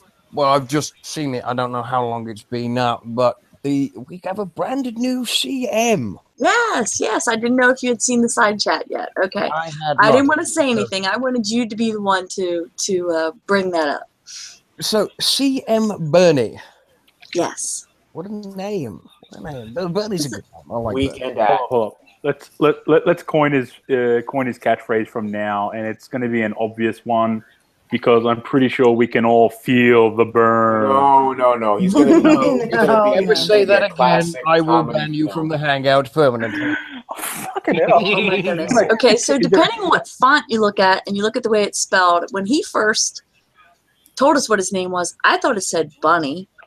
Okay, so I'm just going to throw it out there. And Daba That's thought his nickname right now. And Daba thought, okay, honestly, that was my own reading of it was Bunny. So I went and found the Rob Zombie movie Evil Bunny. So because Daba was just like, I really don't think people are going to respond really well to CM Bunny. That's a little too soft. I mean, we were making jokes about it. Okay, yes, I'm kind of semi-violating my NDA, but I'm not giving anything away. We were just making jokes about the name because we were all waiting for the same thing. What is his KXL name going to be? I read it wrong. It said Bunny. So as far as I'm concerned, for the rest of my life, he's going to be CM Bunny. Okay, Daba read it as Bum, like as in bummy, or Bum as in butt. So, and then when Daba said butt, I went right to the glute word, and I said, oh, I like staring at a good pair of glutes. So, I mean, we went all over the place with it. So I plan, just like Golden Doodle, and Venom, I'm telling you, I use that cheese doodle picture all the time. I loved it. That's great. So yeah, I hope we have some fun with this name because he's a very smart. And when I say there's a difference between smart and intelligent, he's very smart. He's very intelligent. He's very well spoken. He's an excellent communicator.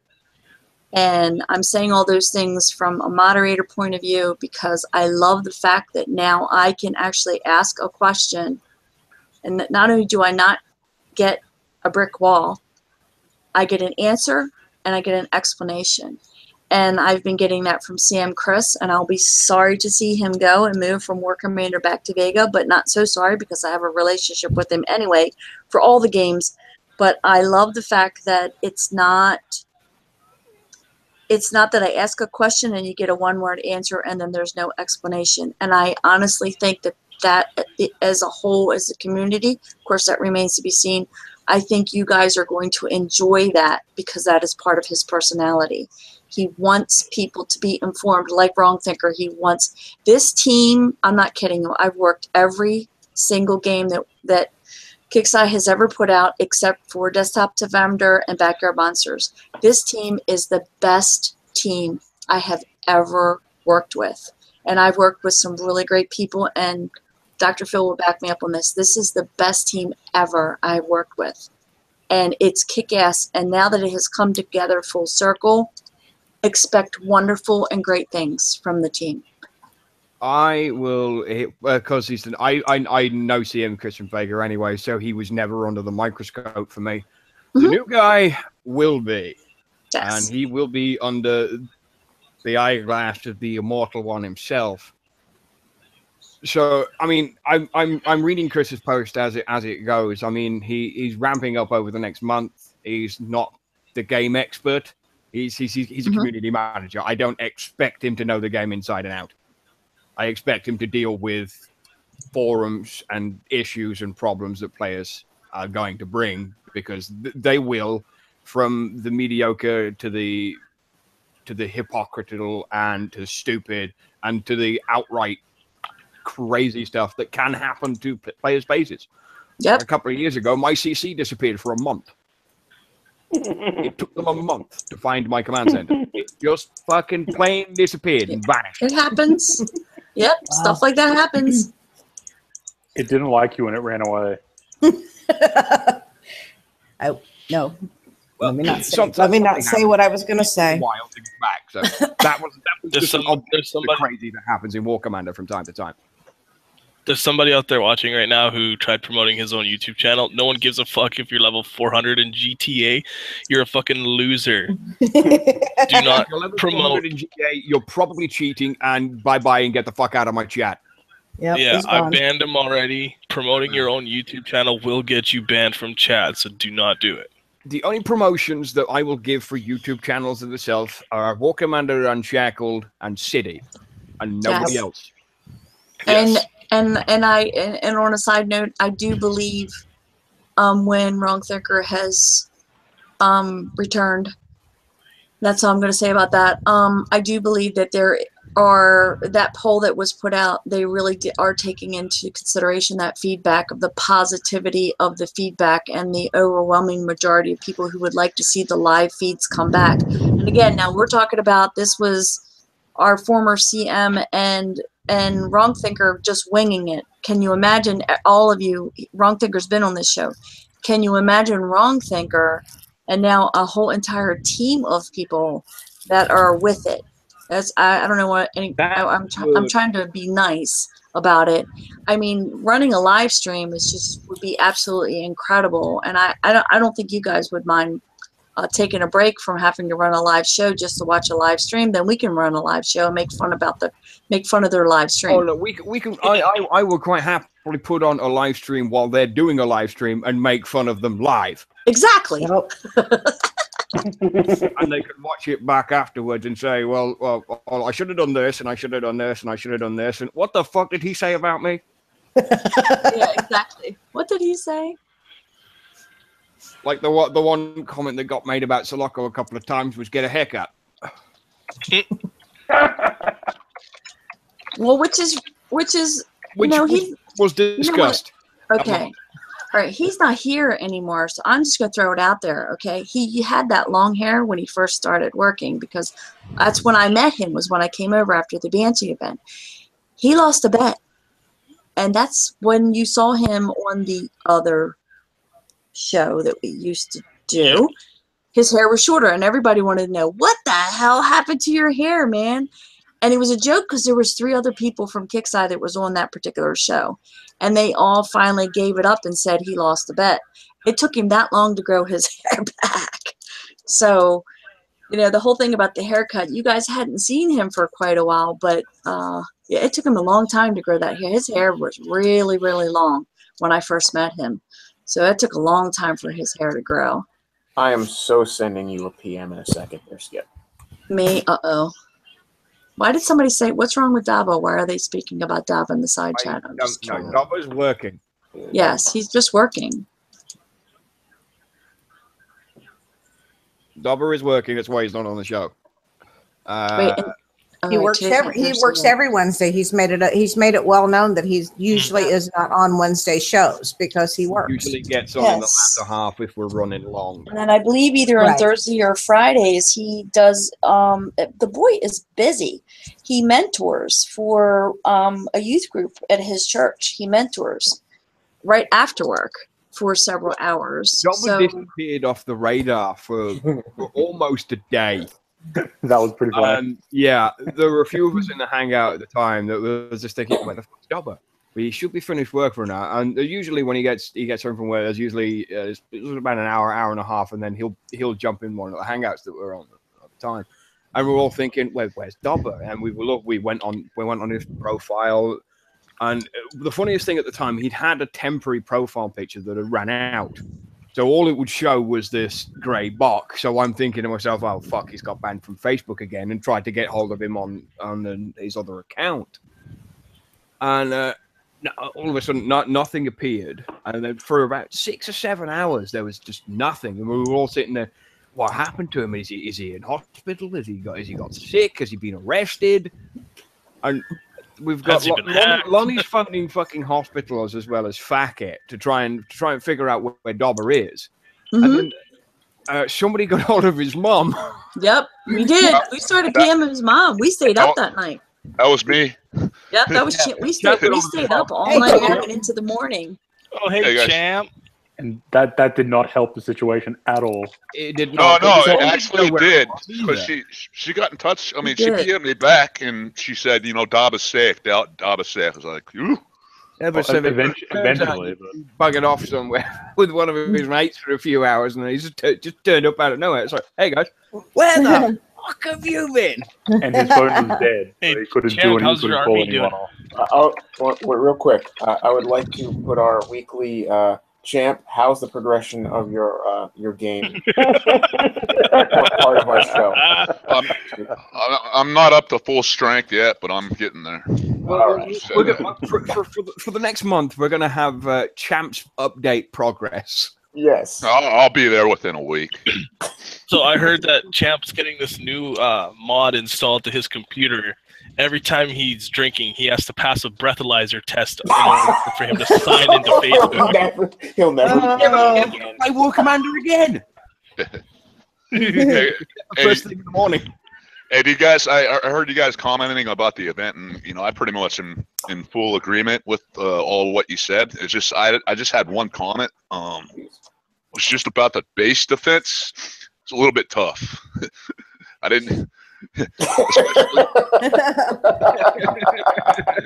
That base defense, it was wave 21 through and 24. It was just way overpowered for me, man. Yeah, even for a level like me, that base defense was ridiculous. That's what happens when you scrap all your shit, dude. Oh no, this was. Yeah, that's what happens when you're a fucking retard. No, I'm talking about the event. Okay. Oh, the event. Yeah, I agree with you. After 21 they were. But yeah, don't you guys out there, don't make that same mistake I did. It is really stupid. really stupid. Well, I don't know if anybody watched the show when we talked about it. I think it was yesterday or the day before. Yeah, we yesterday. It was yesterday. Yesterday. We talked about it, and I asked him, I was like, what pissed you off so bad to the point that you scrapped all your units? And his reply was, Okay,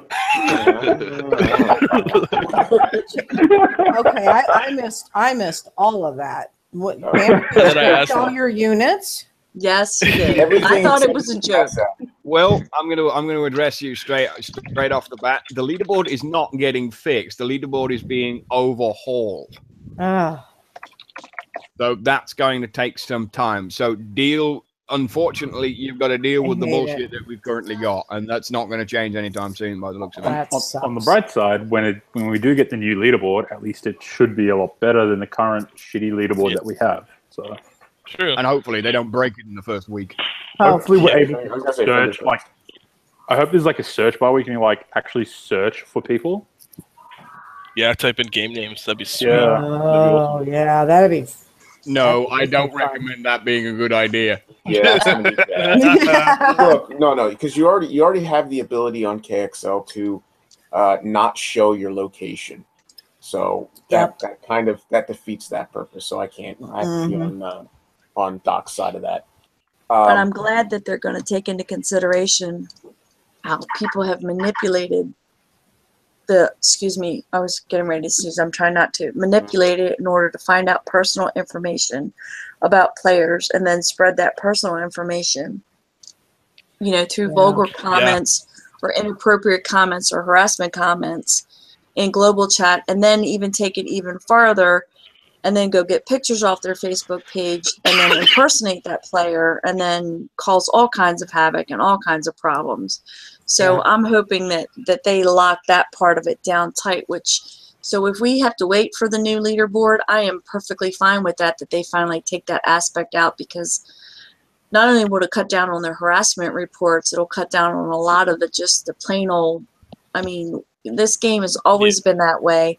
but it'll help everybody. It's going to help with the BS. It's going to help with people's nerves. It's going to help with people who just give up because they don't want to deal with it anymore. It's going to help the mods because, you know, we feel for you because we want to fix it. We want to make it right.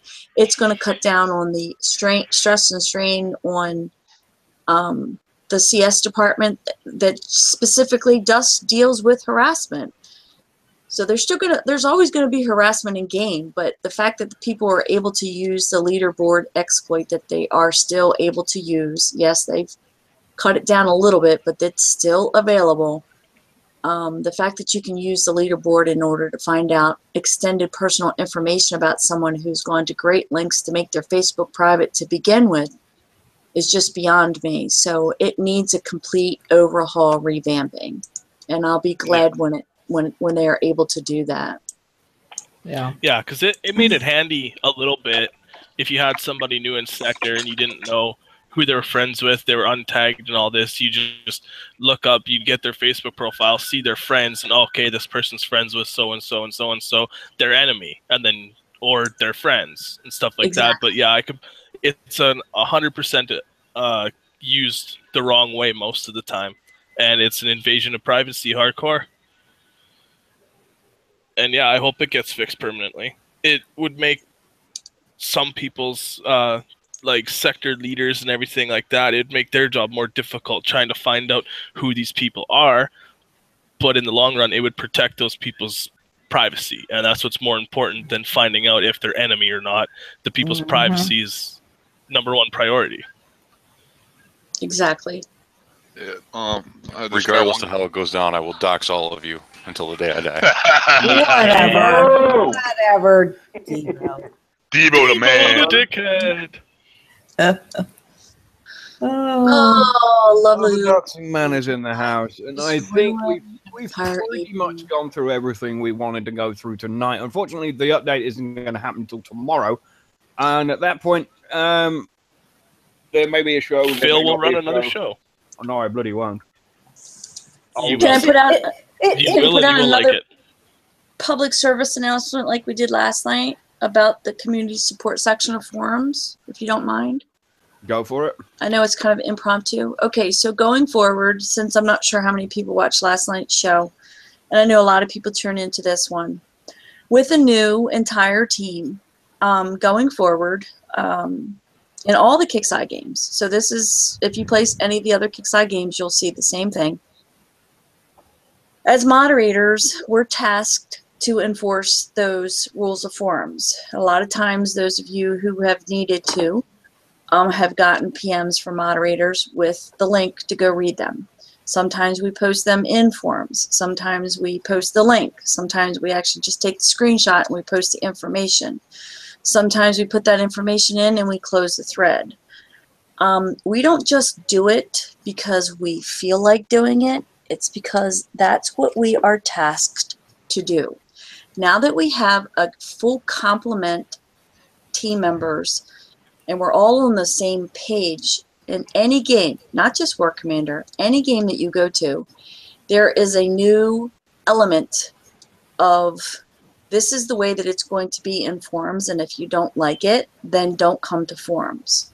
So forums is supposed to be a place where the community can share, experience things, complain if you want to, but be constructive about it. Even if you're going to be a little salty about it because you're just pissed off for being bent over, fine. Be salty, make your thread, keep it within the boundaries of rules, and then go grab one of the moderators. Grab me, grab Dava, grab Cybertoad if you prefer talking to Cybertoad. There will probably be some more moderators that are going to be available. Grab Wrong Thinker, grab Golden Doodle, get with the new our new CM if you need to, and get the information that you need. And don't go flying off the handle without looking to see what those pinned posts are in forums. That we're gonna go from like hardly a lack of any information to very generic information to almost information overload, because that's how I feel as a moderator, and I love it because I'd rather have too much information than to have to drag it out of somebody and then still it's half-assed. So going forward, we are tasked with, every single one of us as a moderator, if we log in, just like you guys love to send me those lovely PMs. I know you're on because I see what time you signed in and you won't answer my fucking PM. Dude, I have a real life and I open up KXL every morning. Just because you see my green light on doesn't mean I'm at your beck and call, okay? And you know who I'm talking to because you just sent me a really nasty PM. So you're not going to be able to chat for a while, mofo, but I'm going to be able to chat with you. So my point is, if you have an issue, if you have something that you need taken care of and you're not a coiner, I want to tell you that you can go to community support and you can make a thread. If you make it in general discussion, it is going to get moved to community support. We are not being dicks, we're not being jerks, we're not being asses, we're not being fat bitches that I just got called. Okay, we are doing what we are tasked to do by KIXI. If we want to remain moderators, we have a set of rules that we have to follow. Your post will be moved according to what they tell us to do. Community support will be worked every single day by every moderator who logs in every day. There may be one of us in there. There could be 4 of us in there. But every single day, community support will be worked. So if you don't have access to customer service because you haven't spent enough money, make a post, put it in community support. It will get answered. It may not get answered as soon as you post it. I have a real life job. Daba has a real life job. Cybertoad has a real life job. One of the new moderators I hope that they bring in, he does, but he will be on Kickside time, which will be kick-ass because it'll be their time zone. And then hopefully if we can get another moderator that we would love to have, then he would cover the European time zone, which will be kick-ass. So we'll have full coverage. But please understand that we are not just doing this because it's part of our personality. If somebody at Kickside comes to me and says, this is what you're going to do from now on, or you're not going to be a moderator, that's what I'm going to do.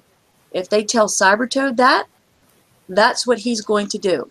If they tell Daba that, that's what he's going to do. So stop bashing the people who are out there to help you. That's what we're here for. And it's just going to get better. If you feel like you're not being assisted, if you feel like you've been abused by a moderator, if you feel like you've been disrespected by a member of the community, don't go blowing it up the forums. Go find the CM, go find me. You can still message CM Chris, okay? So because he's involved in all of the Kickside games, find another moderator, find a Kickside community member, take a screenshot of what you have in a PM. If you make a post and your post gets removed, take a screenshot of your post and say, this is what I posted, this is what this person said, and it disappeared, and I feel like I was disrespected. Advocate for yourself, but don't be a jerk about it. If someone's being a jerk to you, you being a jerk back isn't going to help the issue. If you're offended by the way you were treated, don't treat the person who you're reaching out for help the same way the person who offended you in the first place. Because I got news for you. I ain't helping your ass. If you're going to send me a PM like this person just did and call me a PHAT, and that wasn't a compliment, effing faced, hold on, I think this says whore, but I'm not exactly sure because of the filter, and say, why would I do that? You're a fucking waste of air and life, and you do nothing for the community. I beg to differ. So go find somebody else at Kickside to do that. Now you see someone talking like that. Yeah, I wish you could say a game name, because someone talking like that, you can tell that they're just someone who's utterly fucking butthurt. And he's a level 45, and he plays, and all I did was give him the links to 3 of Kickside employees that he could reach out to at any given time. I wasn't rude about it. I just said, look, if you're not happy, just like anybody else could be, if they're not happy with Daba, they're not happy with Cybertoad, you can reach out to anybody in the community, whether we're paid or not. And I'm a player. If I feel like I get disrespected by somebody at Kickside, oh, hell yeah. If I get an answer back from customer support, And when I follow a ticket, I don't follow as a moderator. I follow as a player. And I don't play the moderator card. I follow as a player. When I get disrespected, you better believe it. I take it to a community member. I'm respectful about it. If you don't like my style, I don't care. It doesn't hurt my feelings. I don't have a problem with that. If you'd rather deal with Cybertoad, that's fine with me. If you'd rather deal with Daba, I don't feel any competition for Daba. I love the man. I'm so grateful that he's here. But pick the person that works with your personality. But if I'm telling you that if you don't like what I'm telling you, and to reach out to Kixeye, and this is for the whole community. If you don't like what you're being told by a moderator because you don't think you should have to listen to us, okay, then take it to a Kixeye person, because they will tell you whether or not you're being told what you're being told, because we're being told to say that to you first. It's not because I'm being a bitch. It's not because Cybertoad's being a dick. It's not because Daba's a noob. I am so sick and tired of the negative bullshit in forums right now. And I don't understand. You guys can't have it both ways. You wanted more communication, you got it. I don't know. It's like, what is it about the community all of a sudden that even though they are getting the things that they're asking for, it's just more negativity, more negativity, more negativity. If you don't like me, stop messaging me. There's 6 other people at Kixeye that get paid a whole hell of a lot more money than I would ever get paid in a lifetime that you can go to.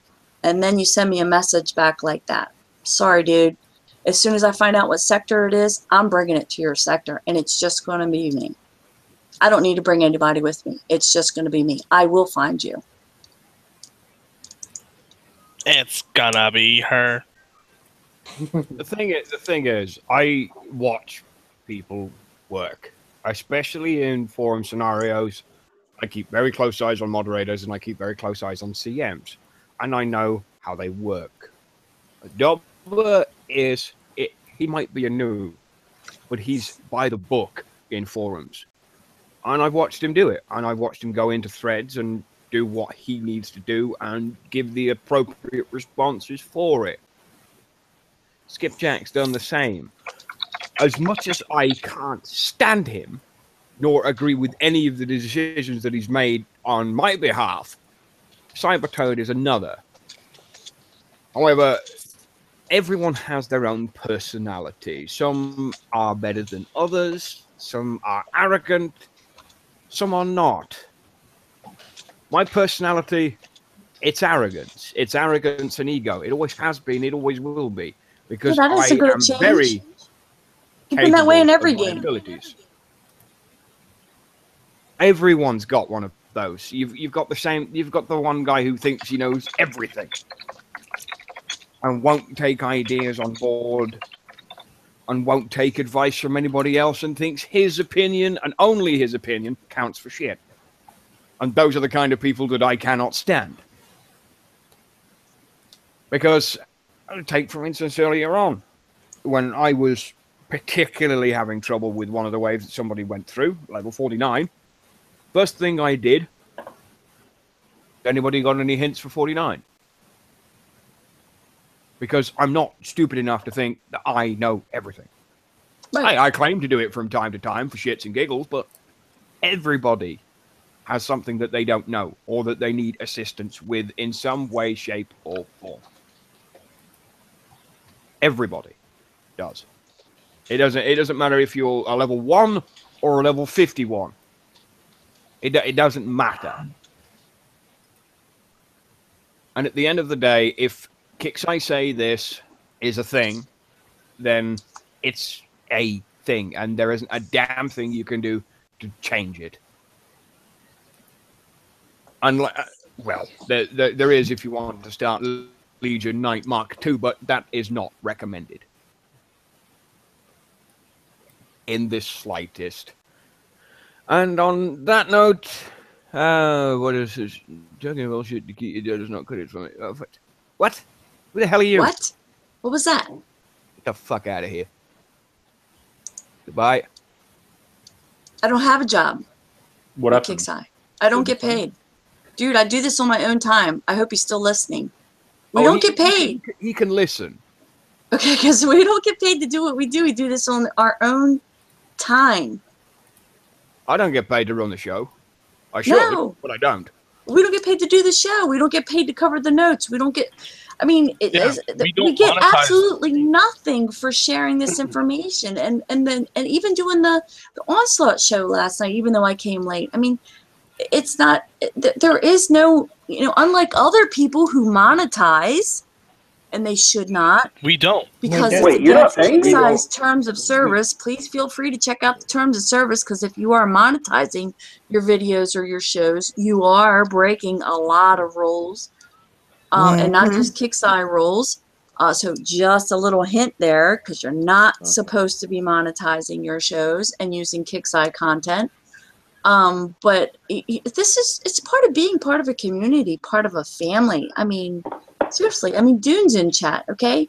I bet most of you didn't know that Dune was in the hospital with a very serious infection. I gave a shout out to a guy who's the head of one of the alliances that have been asking me to come visit. Was helping out someone in their yard and accidentally hits a piece of wood, and he felt something sting him and thought it was a bee. It was a piece of wood that went into his elbow. He almost lost his arm because of an infection. He was in the hospital. I mean, this is a community. This is a family. I mean, seriously, who actually lifts up and looks at their elbow, to see, hey, why is that red? Because he thought he got stung by a bee, and it was actually a piece of wood that went into the skin and up under the bone. He almost lost his arm because the infection got into it and almost got into the bone of his elbow. I mean, this is a family. I know somebody gets sick, someone passes away. Scooby's wife passed away. I cried about that last night. I mean, this is a family. This is part of a community. Real life breaks people down enough. The people that we have to work with sometimes in our jobs, just dealing with them is enough bullshit. So we all get together as a community and we play this game, and we try to have some fun, and we have some crazy times, we have good times, we have bad times. Sometimes KIXEYE fucks shit up. Big deal. We all fuck shit up from time to time. When I went in for surgery a couple of months ago, the amount and the amount of, and I call it love, but it's one of those words I don't like to use very often. But the amount of support that came my way through that, because that fucking surgery scared the shit out of me. Yes. Scared the shit out of me. More dangerous moments of my life. I feel bad for them having to deal with cleaning that up then. It's not something that anybody wants to go through. It's going to be busy. What the fuck? I've read that before. No, I was ready to get on a plane and just like hang out if I had to at the airport until I made sure you were okay. Because if you weren't, then I was staying, and if you were okay, I was just going to get on a plane and come back home. I mean, it's just one of those kind of things where it's like none of us get paid to do what we do. We're all friends. The guys, all the people who are in the YouTube chat, we feel exactly the same way. The people who are going to watch the show later, we feel exactly the same way. The hundreds of messages, the people who support those of us in forums who are willing to come into forums. I made a technical post the other day. Okay, I didn't go public with it, but I just asked a few people if they could please come in and maybe like or make a comment about it. Dr. Phil, you back me up on this. The state of our world right now with technology, you didn't used to have to do this. So the state of it was unprecedented to get that many updates in that short of amount of a time, and still Adobe Flash couldn't get it fucking right and had to release another hot patch in the middle of the night. I just put that out there for general information. I wasn't blaming your computers. I wasn't trying to get KIXEYE off the hook. I got a lot of really crappy, nasty messages. And it's to the point where I'm just trying to provide you information. So you can't have it both ways. Again, I'm going to say it again. You can't have it both ways.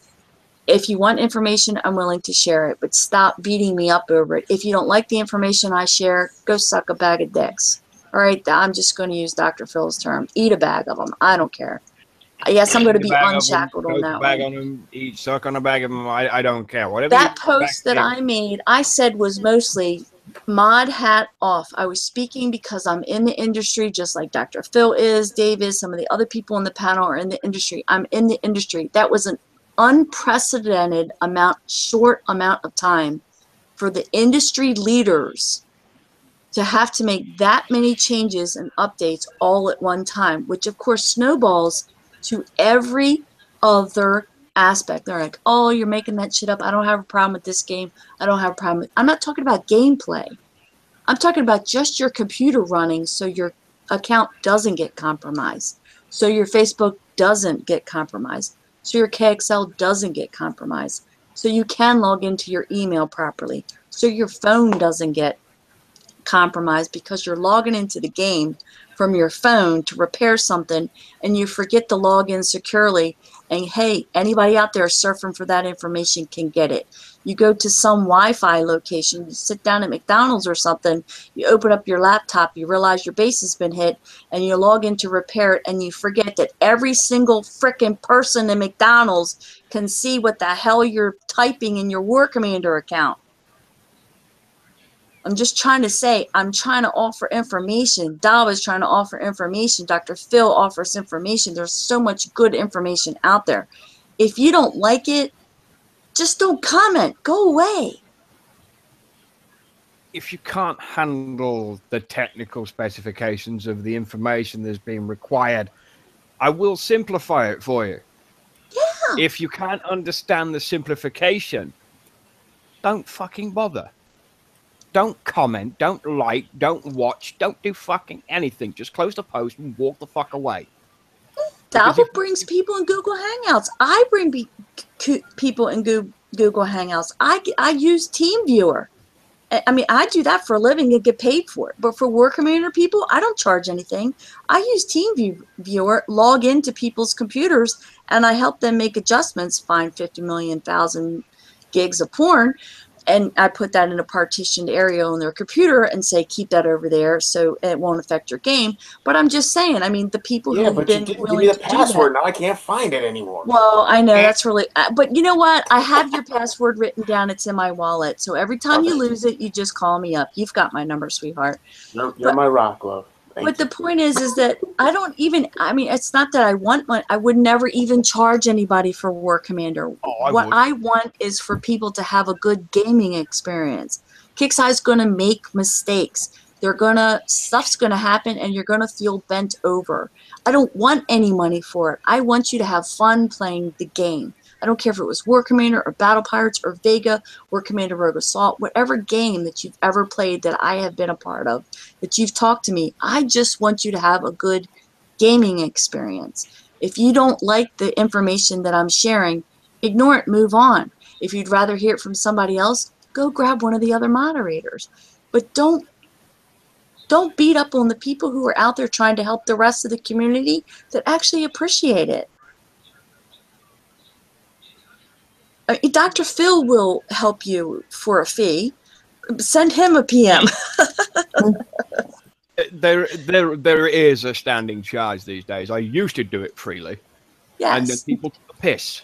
Yeah, I mean, Dave hasn't been on the show for a long time, but he's also in the industry. He's willing to help people out with that kind of stuff, and he does it for free. Daba does it for free. I do it for free. Grab somebody. We'll get 4 or 5 of you in a hangout.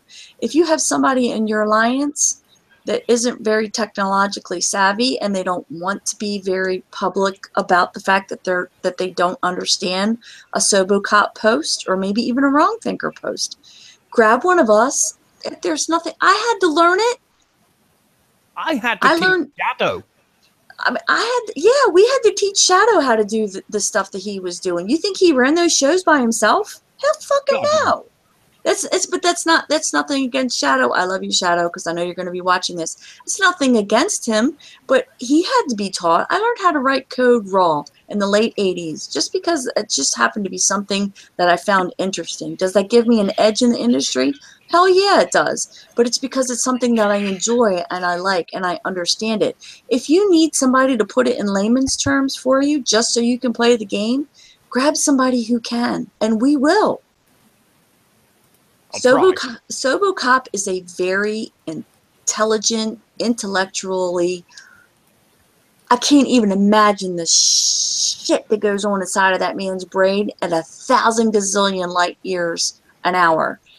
And when he tries to get that information into forums, I get that you guys are overwhelmed by it, but just grab one of us Ask for a show if you want to, and we'll break down the posts and we'll explain it. We did Ask one of us. Get in a Google Hangout and say, yeah, I watched the show, but I still didn't get this, this, and this. None of us is going to go someplace else later and say, that dumb fuck still didn't understand this, this, and this. Not if I'm in the room. Because if I'm in the room and I found out that anybody from this panel or anybody else that's a moderator or that helps out in any other shows, if I'm in the room and then I found out later that somebody's making fun of you because you ask a question, I will rip them a new asshole. And I'm not kidding. Excuse my language, but I will. It doesn't happen on my watch. If you have a question and we can help you understand it so you can play your game better, then we're going to do it. And there's plenty of people. Godscope has helped me with things in my base that I didn't understand about the game. And now my base is better. King has helped me. Champ has taught me what not to do in game. Don't scrap your fucking units. There's all kinds of Lady Warrior, which I would like to say welcome back. She has taught me things. She has taught me things that I didn't even know in game. It's just those little things. But then again, there's a lot of things that all of us that are high level players take for granted that we forget that you might not know. Or you're coming back to the game and there was a period of time when there was so much change or so much turmoil at Kicks Eye. You don't understand the waves that we had to go through to get where we are today. Just ask the questions. We don't have any problems with it. That's what we're all here for. That's what this show's all about. Yeah. Trying to help everybody. It was funny because when I first started joining, when somebody first told me about the show, they said it's the show against, or not really the show. How did they put it? Us against Kicks Eye. Yes. Because at that time, because I started listening, I think back in February. And at that time, Kicks was just, oh my God, it was a freaking mess. And just about everybody was ready to quit. Yep. But and it was for patience. But it was us against, listen to the show. I mean, there's so much you can learn from here. There's so much that I have learned from here. I mean, I'll sit here and say I'm probably one of the biggest noob players that you'll ever see that's a level 44. It's fine. I play for fun and I play for my friends. But I've learned so much from this show, and I ask questions all the time. And nobody laughs. Nobody says anything. We're not going to do that to you. That's not what we're here for. And I'm just like Skip said. I might laugh at you first, but then I'll help you. But I will laugh at Dr. Phil, you laugh at all of us, so fuck you anyway. But the statement is simple. There is never a stupid question except the question unasked. Exactly. That's exactly right. That's exactly right. But on the caveat to that, the only thing more dangerous than a question is an answer, because sometimes people don't like the answer. Well, that's an inferiority complex that I don't suffer from. Yeah. Well, I mean, either do I, but yeah, you I have a superiority complex, maybe. Yeah, I mean, God damn it! Why do we think so much alike? Why do you pick you to take over from me? I'm sorry, lady. Go ahead. No, I'm just saying. I mean, that's what this whole show is about. That's what we're all about. That's why all of us come here on our, during our free time when we could be playing or we could be spending time doing other things away from the game. But we want to try to help this. I know. Stop. Sleep is for the weak. Be strong. Yeah, sleep is for the weak. So sleep. Sleep. I want my 25-cent ride broken down into nickels with Jim, so I get 5 of them. Okay, but I'm here with you guys. I thought he was a penny arcade. You had $10 in copper. Watch it. Oh, that can last. Oh man, that was a good one. That was a good one. A long time. Oh man. And he said copper, but I was thinking the other one. All right. I'm sorry. No. Let Lady Warrior finish. I think we've gone down that alley, so I'm gonna go ahead and.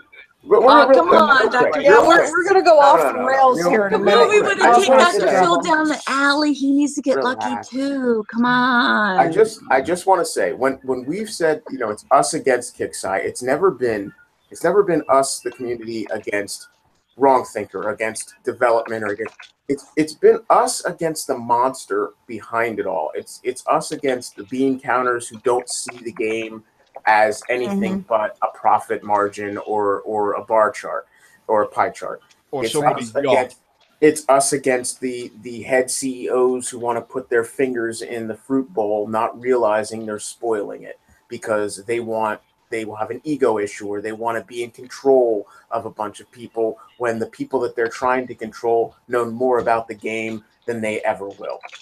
Right. That's them. That's the kick side. It's us as a community, us players, us friends, us family against that emblem, not against the individuals, but really against the emblem, the entity. And Right. it's us keeping them on path to continue to push the game in a direction that is fun and entertaining and doesn't jump that shark and die a horrible, miserable, sour death. We will take our punches, we'll lick our wounds occasionally. We've done it before, and we understand there are certain things that no matter what we say or do or wish, Kixeye has the ultimate say because it's their production. They're going to do what they're going to do. However, it's us to keep them understanding that we're vital to them continuing to have something to do. Mm-hmm. So they might have, the end all say, but we're the ones that have the power to influence them. And as long as we influence them in a proper, constructive, honest way, we're not taking advantage of them. We're not just saying, well, fuck you, we want everything to be repaired for free. No, we understand that. But there are just things that, look, you're going a little bit too far to one side. You got to turn it back. Giving us, like Skip's trying to promote, and I'm sure Daba's trying to promote certain things like, expansion sale or a weekend, or, I've always been one to say, they just got finished giving us that gold sale during the fiscal quarter. Yep. Those are great things. And in reality, they do make more money when they reduce the cost of those gold packages by a few percent because you're more apt to upsell.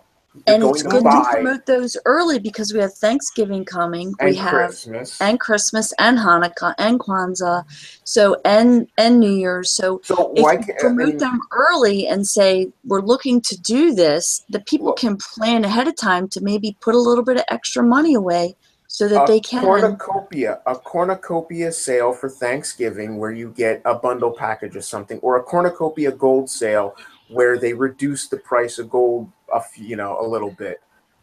I'd love to see what they did last time, seeing 139 USD for I think it was for what normally the $200 package was nice. Yeah, and I'll be honest, nice. You guys saw I'll say you saw 5,000 gold on my account. I had more than 5,000 gold purchased throughout that sale because it was worth it. If they did something like that, you might see me dump another $500-600 back into the game. Mm-hmm. Because it's worth it, and even for the maybe the corner who's never coined, and then dropping they're in $5. $5, $4.99 down to $3.50. Exactly. Yep. It's freaking amazing. It's it was worth it. And believe me, Champ would get on that. He'd buy a lot of coins so he can build all the shit that he'd scrap. Yeah, think about it. Damn but right. One thing too, for anybody that might be out there in chatter that's listening later, and that maybe you just recently started listening to us, Kixeye does listen to us. They truly do. I mean, look at the prize list for this last little mini event. That was a lot of the old units, a lot of the old tech that some of us did not have. And we had been asking, please give us that. Yes. And we've been keeping, and Wrong Thinker's been on the show. And then who do you think keeps the list of all of that? And you prod, and please can we? Of course, I always ask for the world and hope that I get half. Look what happened with the expert howlers. That was promised. And when I didn't see him in there, I was like, what the hell? You know, so it's like they do listen to us. Okay, so does it take a little bit of, and people say, oh, well, you shouldn't have to do that. You know what? It's part of real life, people. People forget stuff. Exactly. You won't get it outright either, and you have to compromise on things. Well, I'll put it this way. I mean, for my own personal things, that we had an event where Dina was in the store, and Dina's shredder tech was broken. Pixai was working on a fix for it. Yep. They had it in that event because remember, these things are slated for release ahead of time. They have a schedule that they're forced to uphold. So they have this unit in their prize list, or this tech that's in this prize list, and the tech is fucked. And I posted to Wrong Thinker personally, PM'd him. I said, look, you got to understand from the standpoint, I personally don't have the tech. I will not buy a tech without the confirmation that it will be fixed and work. And at the time, they were trying to figure out what was broken. You could not have a definite answer that, okay, we're going to get it fixed. It very well possibly could have been broke and never been able to be rectified. It could have been so catastrophically fucked up in code that the shredder tech was just busted and it would go out the game. It just, that's always a possibility because every fix could have caused another issue. So because of that, I said, how can you continue to advertise this as a last chance item? You're gonna ask people to spend, I think it was 300 XP or maybe 600 XP on something that may be absolutely worthless to them. Right. Would you be willing to at least post that you will bring it back once it's fixed? And they fixed it, and it was in the next event. So they listened to an honest, constructive, straightforward, flat out comment with point reference. And they adhered to that.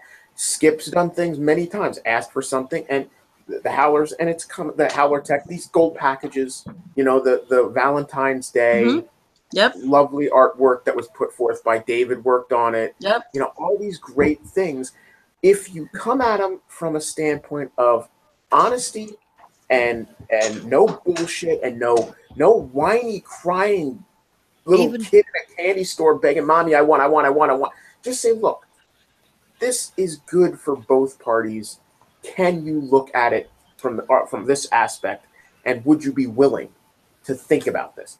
And it might not happen. It might happen this month, but you might see it come back next year. You might see it come back in a couple of months or at the end of the fiscal quarter when they can work it into an idea that it works beneficial for everybody. So they listen to the shows. They listen to your proper comments on forums. They listen to PMs when they're constructive and make a point, and you can explain why it's good. But they're not going to listen to you demanding. They're sure as fuck not going to give you something if you PM them with some crap of this thing sucks and you should definitely make this stronger and blah, blah, blah, blah, blah. No. Yeah, no. Exactly. You're shooting yourself in the foot. Yeah, because it's like that. It's that feeling of self-entitlement. We had this conversation before a couple shows ago about coin, about spending coin, and well, after all I've spent in game, again, you really need to Google. And this isn't just Kickside. You really need to Google sometime, for those of you who feel that way. You really need to Google the psychology, especially of MOBA games, the multiplayer games. Google the psychology of the business model of a multiplayer online game, and then just read up that information, and that will clear up so many questions for you. And it's not just about Kickside, okay? Your coin that you spend is for your instant gratification for that time frame. Now that being said, is if you choose to spread that out, you choose to do it instantaneously. Again, it's just like a game strategy. Whatever it is that you want to do with your money and your time and your coin, that's on you. Okay, but definitely do Google that and check out that business model so you can understand where those business models come from. But with all of that combined, the sense of self-entitlement, that arrogant, because I coin and I have spent so much in game, I deserve to have you at my beck and call, is going to put you like you're worse than a non-coiner. Basically, you're going to get a wall. Yep. I mean, and it's not going to be just like a brick wall. It's going to be brick, lead, kryptonite, whatever kind of Iron Man suit, whatever you want to call it. You're going to get a wall. And I'm not.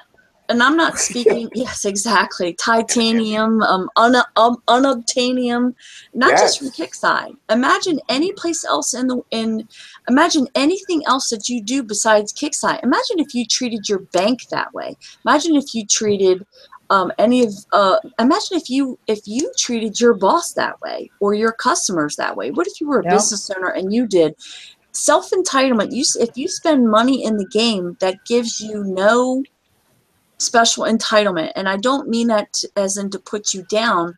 What I'm saying to you is yes, you deserve to be heard, but this arrogant self-entitlement is you are at my beck and call and you will do what I tell you to do. It isn't going to happen. When for instance, the Onslaught, let me just give you a quick example of some of the stuff that I saw after Onslaught. When it was screwed up, they caught it right away. It didn't last very long. They caught it right away. They didn't have to bring it down. Yes, there were people that had tunes that were damaged. Okay, some people coin, some people don't. Okay, I explained this in yesterday's show, and I tried to say it as nice as I possibly could. And you know, I still had messages this morning where they demanded. And when I went and found out to advocate for them, because I took the information based on what the player said to me, I'm trying to advocate for them with the team. I found out that the ticket isn't even 2 hours old. Seriously? Oh, Jesus. Do you know how many thousands of people who were affected by the Onslaught that didn't work right? Yeah. And you're coming to me saying, well, I spend X amount of dollars in the game and nobody's answering my ticket, and I've sent this ticket and then they've closed this ticket and blah, blah, blah, blah. Your ticket's only 2 hours old, dude. Give them a chance to answer. And when that many people are affected, okay, Kickside admitted they made a mistake. Cut them some slack. Instead of getting a answer in 2 hours or 3 hours or 5 hours or 8 hours, whatever you're used to, you might not get an answer for a day or two. Mm-hmm. You have to be able to. It wasn't a lack of communication by Kickside. They came right on and said, hey, we screwed up. We're going to fix it. And then they got it fixed. Yep, this shit happens. I wish they could I wish Kickside could go into the forums, and when something like this happens, they just make a post saying, yes, we know this is broken. This isn't working the way it's intended. Shut the fuck up. Yeah, exactly. Well, exactly. then, oh my gosh. I would When you say that, then they'd be violating your own forum rules. You see the posts in there about the language and stuff that's happening in game. I would like another public service announcement. Those are the characters in game talking to one another. What happens in game with the characters has nothing to do with your terms of service that you sign every time you log into the game and the rules of forums. Forums is something totally different. Chat is something totally different. Your global chat is something totally different. Those are characters talking to one another. It's like reading a story.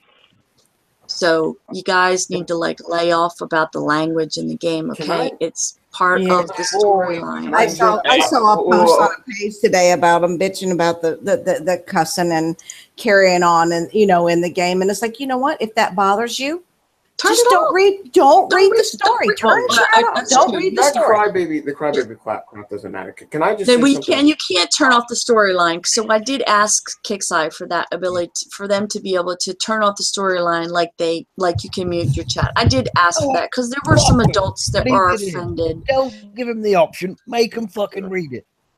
I just want to make a suggestion before we get too far away from the topic of what was just said about going on the forum saying this is broken, we're fixing it, and then shut the fuck up. Rather than the shut the fuck up part about it. What I would like to ask, now that you're here, and this is not something that I normally do, you know this, but could you make a question? Is it possible? I don't know what their system is. I know it's pretty much a vanilla system for their forum. It is. It's pretty standard boiler-based forum format. Yep. Can they adjust it so that when there's an issue and there's either a moderator or a Kickside development team member who wants to post to the community a statement of there's an issue and it's being looked at, if the font or the color of the text could be changed or an icon could be placed at the forefront of it, so like you have like the battle crosshairs, the crosshair, and then it's like a kind of a red alert sort of thing where it says we're experiencing this issue. we're looking into it. It'll be fixed. No, no definite time of repair. Blah blah blah blah blah. So the text font or size or just the color of it over the black and white standard have either a yellow or a red that comes up and says there's an issue on the Onslaught. It's being addressed. This way, that's something that pops right out. And obviously, I'm hoping that they would have the ability to drop that off once the issue's taken care of. It's taken off the forums. It's no longer in your face. But at least it's something that doesn't get lost in the lines of black and white. Because I know all of us, especially, I mean, Dr. Phil's been on shows, and we've looked for a specific forum posting, and we knew the title of it, and we knew roughly when it was. But as things get pushed out, and whenever there's a serious issue, if they don't pin it to the top, it gets rapidly dropped onto page 3, 4, 5, 6. Very quickly. Very, very quick. Like, with what happened with Onslaught, there were actually some very good, valid posts regarding the event before that.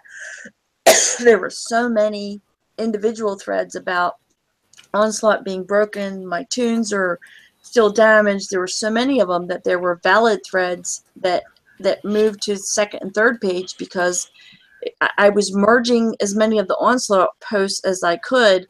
And I know in a way you would think to yourself, well, why merge them? It's no big deal. They'll sync later. No, that affects the population of the information that was there, that was valid, that has nothing to do with Onslaught, that deserves to be on page 1.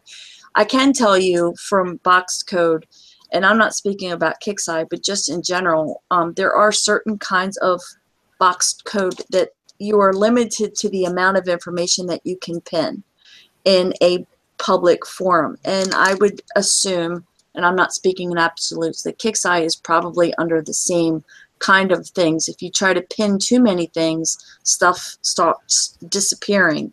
I would rather have a limitation than the stuff just disappear. And I mean disappear like you can never find it again. Disappear. Well, that would be sort of the point to having a different color, because it doesn't have to be pinned. I can put that up through there. The pages and see, boom, it's the red text alert. Right. You know what I mean? And there's been times, you guys have seen it before, when I've done a pin post, Cybertoad has, or Jordan, Tech Ninja Des, Cove Harmer back in the day. We've done pin threads before because the person who we're contacting at Kixeye isn't even in the office, and they're on their way to the office, so they don't have access to the console to make a post. Here, go ahead, I'm going to make the post, but can you pin it for me? Because they don't have, the access in order to do that. But as moderators, we're not supposed to do that. But I can throw that suggestion up there because it is a good suggestion, because we've been asking for more than 2 years to have the in-game message. I'm talking in your chat, the in-game message, because then again, you have all these people who are banned from forums. So even if you put it in forums, they wouldn't see it because they're banned. Yeah. So then we have the mat tag banners that run over top of the game. Well, there's 6 different platforms that you can play War Commander on, and I'm not going to name them all. If you don't know it, that's your problem. But there's 6 legal ways for you to play Kixeye and not get banned for having 6 different accounts. Okay, the mat tags that they put, the banners that run up at the top. Well, Facebook Game Room decided to make some change to their code, and they didn't bother to tell the industry hello, and it's not just Kixeye games. So now when they try to put the banners up, they get split, so they're really weird. So regular Facebook looks fine, Kixeye looks fine, but Facebook game room look like crap. Yep. So they try to get those banners up right away, but then again, like I said, if they're not sitting right there, if something like this happens and it's like in the middle of the night and there isn't somebody there, or it's 4 a.m. in the morning, whatever, a server falls over, there's an earthquake in San Francisco, whatever. If there isn't somebody actually there in order to do that, it's like, what do you do first? Do you inform everybody, or do you put people on the problem right away? To me, if I was running a business, and I'm not saying this is what Kixeye does, I'm saying if I was running a business, I'm going to get my people who are there on the problem right away and then get the information out secondary. That's what the moderators are for. That's why my phone sits by my bedside. That's why my iPad is right at my bed. That's why if I get a ping, I have a certain sound.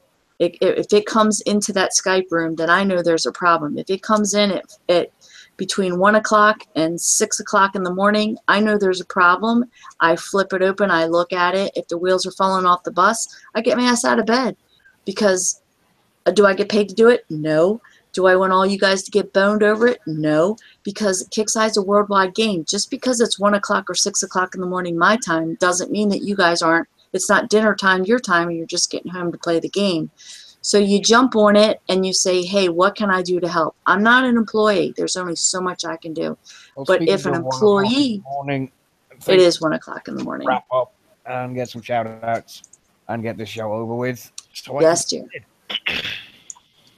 So Come instead of the eight- on. It's only 1 for the o'clock eight- in the morning. It's 1:45, and I'm You were very you were tired. partying hardy the other night. Oh wait, that's right. You have to work tomorrow. I'm sorry. Yes, I do. So Debo, can I have a shout out, please? Oh yeah, sure. 3 really important things, real quick. 1, there is no I in team, but there is a you in cunt. So don't be a little whiny, bitchy cunt. 2, we had a discussion earlier about bags of dicks. Just for those that are out there that need to know, if you're talking white meat, we're talking 13. Dark meat, you only got to do it. Oh my god! Also, I think that's the most racist thing I've ever heard you both say. Oh my god! it's like turkey. It's like turkey. it's like turkey, man. There's two. You know, when you cook a turkey, there's white meat and there's dark meat. I don't know what to tell you. Also, the third thing was, the fact that we don't get paid. I do take payments in the form of nudes. They do not need to be you. They could be whatever. Just. He proposed the man boobs. He got muted. God damn it. Oh, dear. Peels, you got any shout outs? Yep. Shout out to all the little crybaby bitches that got mad just because I jumped into their sector last night. All right. Shout out to all them little crybabies. All right, that's that. Go, shout outs. Oh, fuck. Shout out to you guys, to Phil for letting me come on to the show. And I don't want to take it too somber, but shout out to VF Devil Angels family. I'm very sorry to hear of a dear friend passing away this morning. And yeah, thanks everybody for watching the show. Champ, you going to shout outs? Sure. Thanks, guys, for having me on. I appreciate it. And shout out to Astros, man. Fucking go Astros. Beat the Dodgers. Fucking beat the fucking shit out of the Dodgers. That's my only fucking shout out tonight. Good luck. Excellent stuff. Jack, you got any shout outs? Just the usual shit, man. Appreciate you guys putting on the show, letting me be on the panel. Appreciate all you guys on YouTube, and thanks to Kickside for again, putting on a couple of great events. I had a really good time with it. Assholes in 173, love you guys. All right, Skip, you got any shout outs, Sal? Shit, am I in 173? No. Yes, you are. Thank you. I've been jumping around so much. Shout out to 173 for letting me hang out. After that bullshit crap that went on last night, I don't even want to talk about it. And to all of those that had their bullshit things to say last night, fuck you. And that's speaking from not from a moderator. I'm speaking from a player. Fuck you. Can I say it one more time? Fuck you. Seriously, really? No, I'm going to say it was worse than a bunch of wet hens with tighty whities shoved up the cracks of their asses. And we want to talk about some drama. I'm talking about less than 23 minutes in a sector. Nobody touched you. Nobody hit you. Nobody did anything. They came to me to help me to put something together, to fix something that's broken that you're going to fucking bitch about in forums anyway. Jesus H. I swear to God, in some cases, some men, but there were some women involved in this one. Drama, drama, drama. I don't care about your tag. I don't care about your religion. I don't care if you're male or female. I don't care about your sexual orientation. I don't care about your gender. I don't care about your tag. I don't care if you're an enemy. I don't care if you're friendly. I don't care. If something is broken in the game and I ask people to come and spend their coin to help me figure it out so I can video it, so I can get it to the team, I don't care about your drama, because I invited 5 people into the sector that if you kept your damn mouth shut, we could have got it done in 15 minutes. But no, you had to run your mouth and be a bunch of asshats about it. Seriously, check yourselves, okay? So shout out to those of you who reminded me that drama just doesn't belong in the game, and you're, like I said, fuck you. Shout out to Dr. Phil for all that he does. Shout out, special shout out, sexy shout out to Lady Warrior. Welcome back to the panel. Welcome back to the game. I'm so glad that you're able to be back because I've missed you terribly. Thank you, Godscope, for your wonderful advice about the base. It really did make my last 2 events absolutely insane. I'm not so great for PvP when people attack me, but shout out to you noobs who reported me for cheating because I put a missile bastion in my base because you thought you could missile spam my base and smash it. And then I put a fucking bastion in there and you reported me, I don't know, like 170 times for cheating. God bless America. God bless America. Shout out to all you noobs that don't know what a freaking missile bastion is. And then you even PM'd me and said you're not allowed to have those things that Kixeye has. Seriously. Upgrade your weapons, lad, dude. Let's see what else. Shout out to Peel for the craziness that happened. Shout out to Champ for, seriously, dude, I really did think you were joking. And thanks for hanging with me last night. But thanks for reminding me again what not to do in War Commander. Thank you to the community for those of you who support me. And I would also like to shout out to Kixeye for making good on promises that I've known about for quite a long time. And it's now all come to fruition. And it makes me feel good as a player, even if I'm not a moderator. It makes me feel good as a player to know that all the things that were promised back in January and February have not only have they come to pass, they have exceeded my expectations beyond anything I could imagine, especially with regards to cheating. So shout out to Kixeye for kick-ass events, bringing some packages to players that need the stuff that they need, and keeping shit in game, and keeping it different and new and fun. Alrighty. King, you got any shout-outs? He said skip them. Alrighty. Lady Warrior, you got any shout-outs? Oh, shout out to the panel. Shout out to everybody out in YouTube land. Thank you, Skip, for the wonderful words. Those really mean a lot to me. I'm happy to be back. Let's see. Shout out to, oh, who else do I have to have a shout out to? Gosh, Me. Nobody. I will shout out to you never. Anyway, just because. Anyway, I don't know. Just shout out to Kixeye because actually the last few events have been very, very fun, and the prize packages have been really cool, and I appreciate that. Shout out to you, Doc, for staying up so late with us. We appreciate it, and that's it for me. Okay. Havana, have you got any shout outs? You know that's contagious. My shout out is first and foremost to doxing. You're wrong. There is an Iron team. Why'd you can see it right on my screen. It's right there in the a-hole. So don't be the a-hole. Oh my god! No, my shout out is to the community of non-a-holes out there. The real team players, the people that keep this show going, the people that keep the forums informed, the people that keep our page informed. Like, subscribe, join the Facebook page. Remember to subscribe to this channel so you get the alerts. There, I've done my bullshit advertising, which I hate doing. But no, I really want to shout out to everybody who joins these shows and keeps us, gives us a reason to get together and have fun and talk. And thank you for picking up the pieces, even though you really didn't need to. Again, Dr. Phil, do get your rest in between. Don't make this another priority of your life. Remember, you and your health come first, and that goes to everybody. It's a game. Your life, your family, they come first. The game comes a very close second. Eating, sleeping, that comes third. Yep. Yep. No, no. You eat while you play.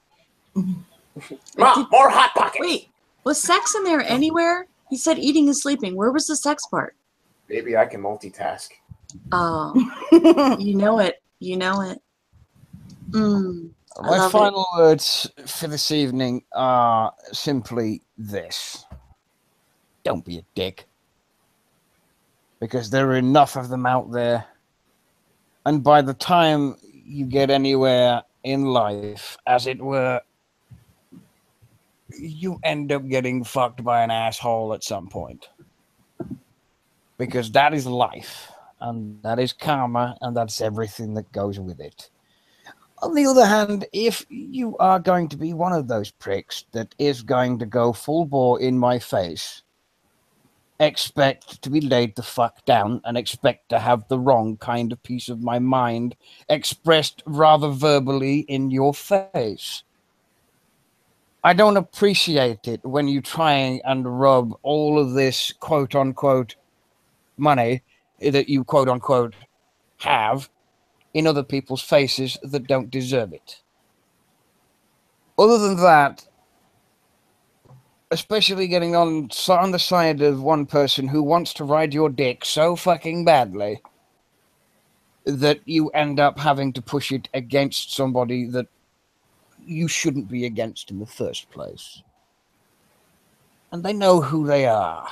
And they will sit back and they don't watch the show. They won't have any idea what I just said.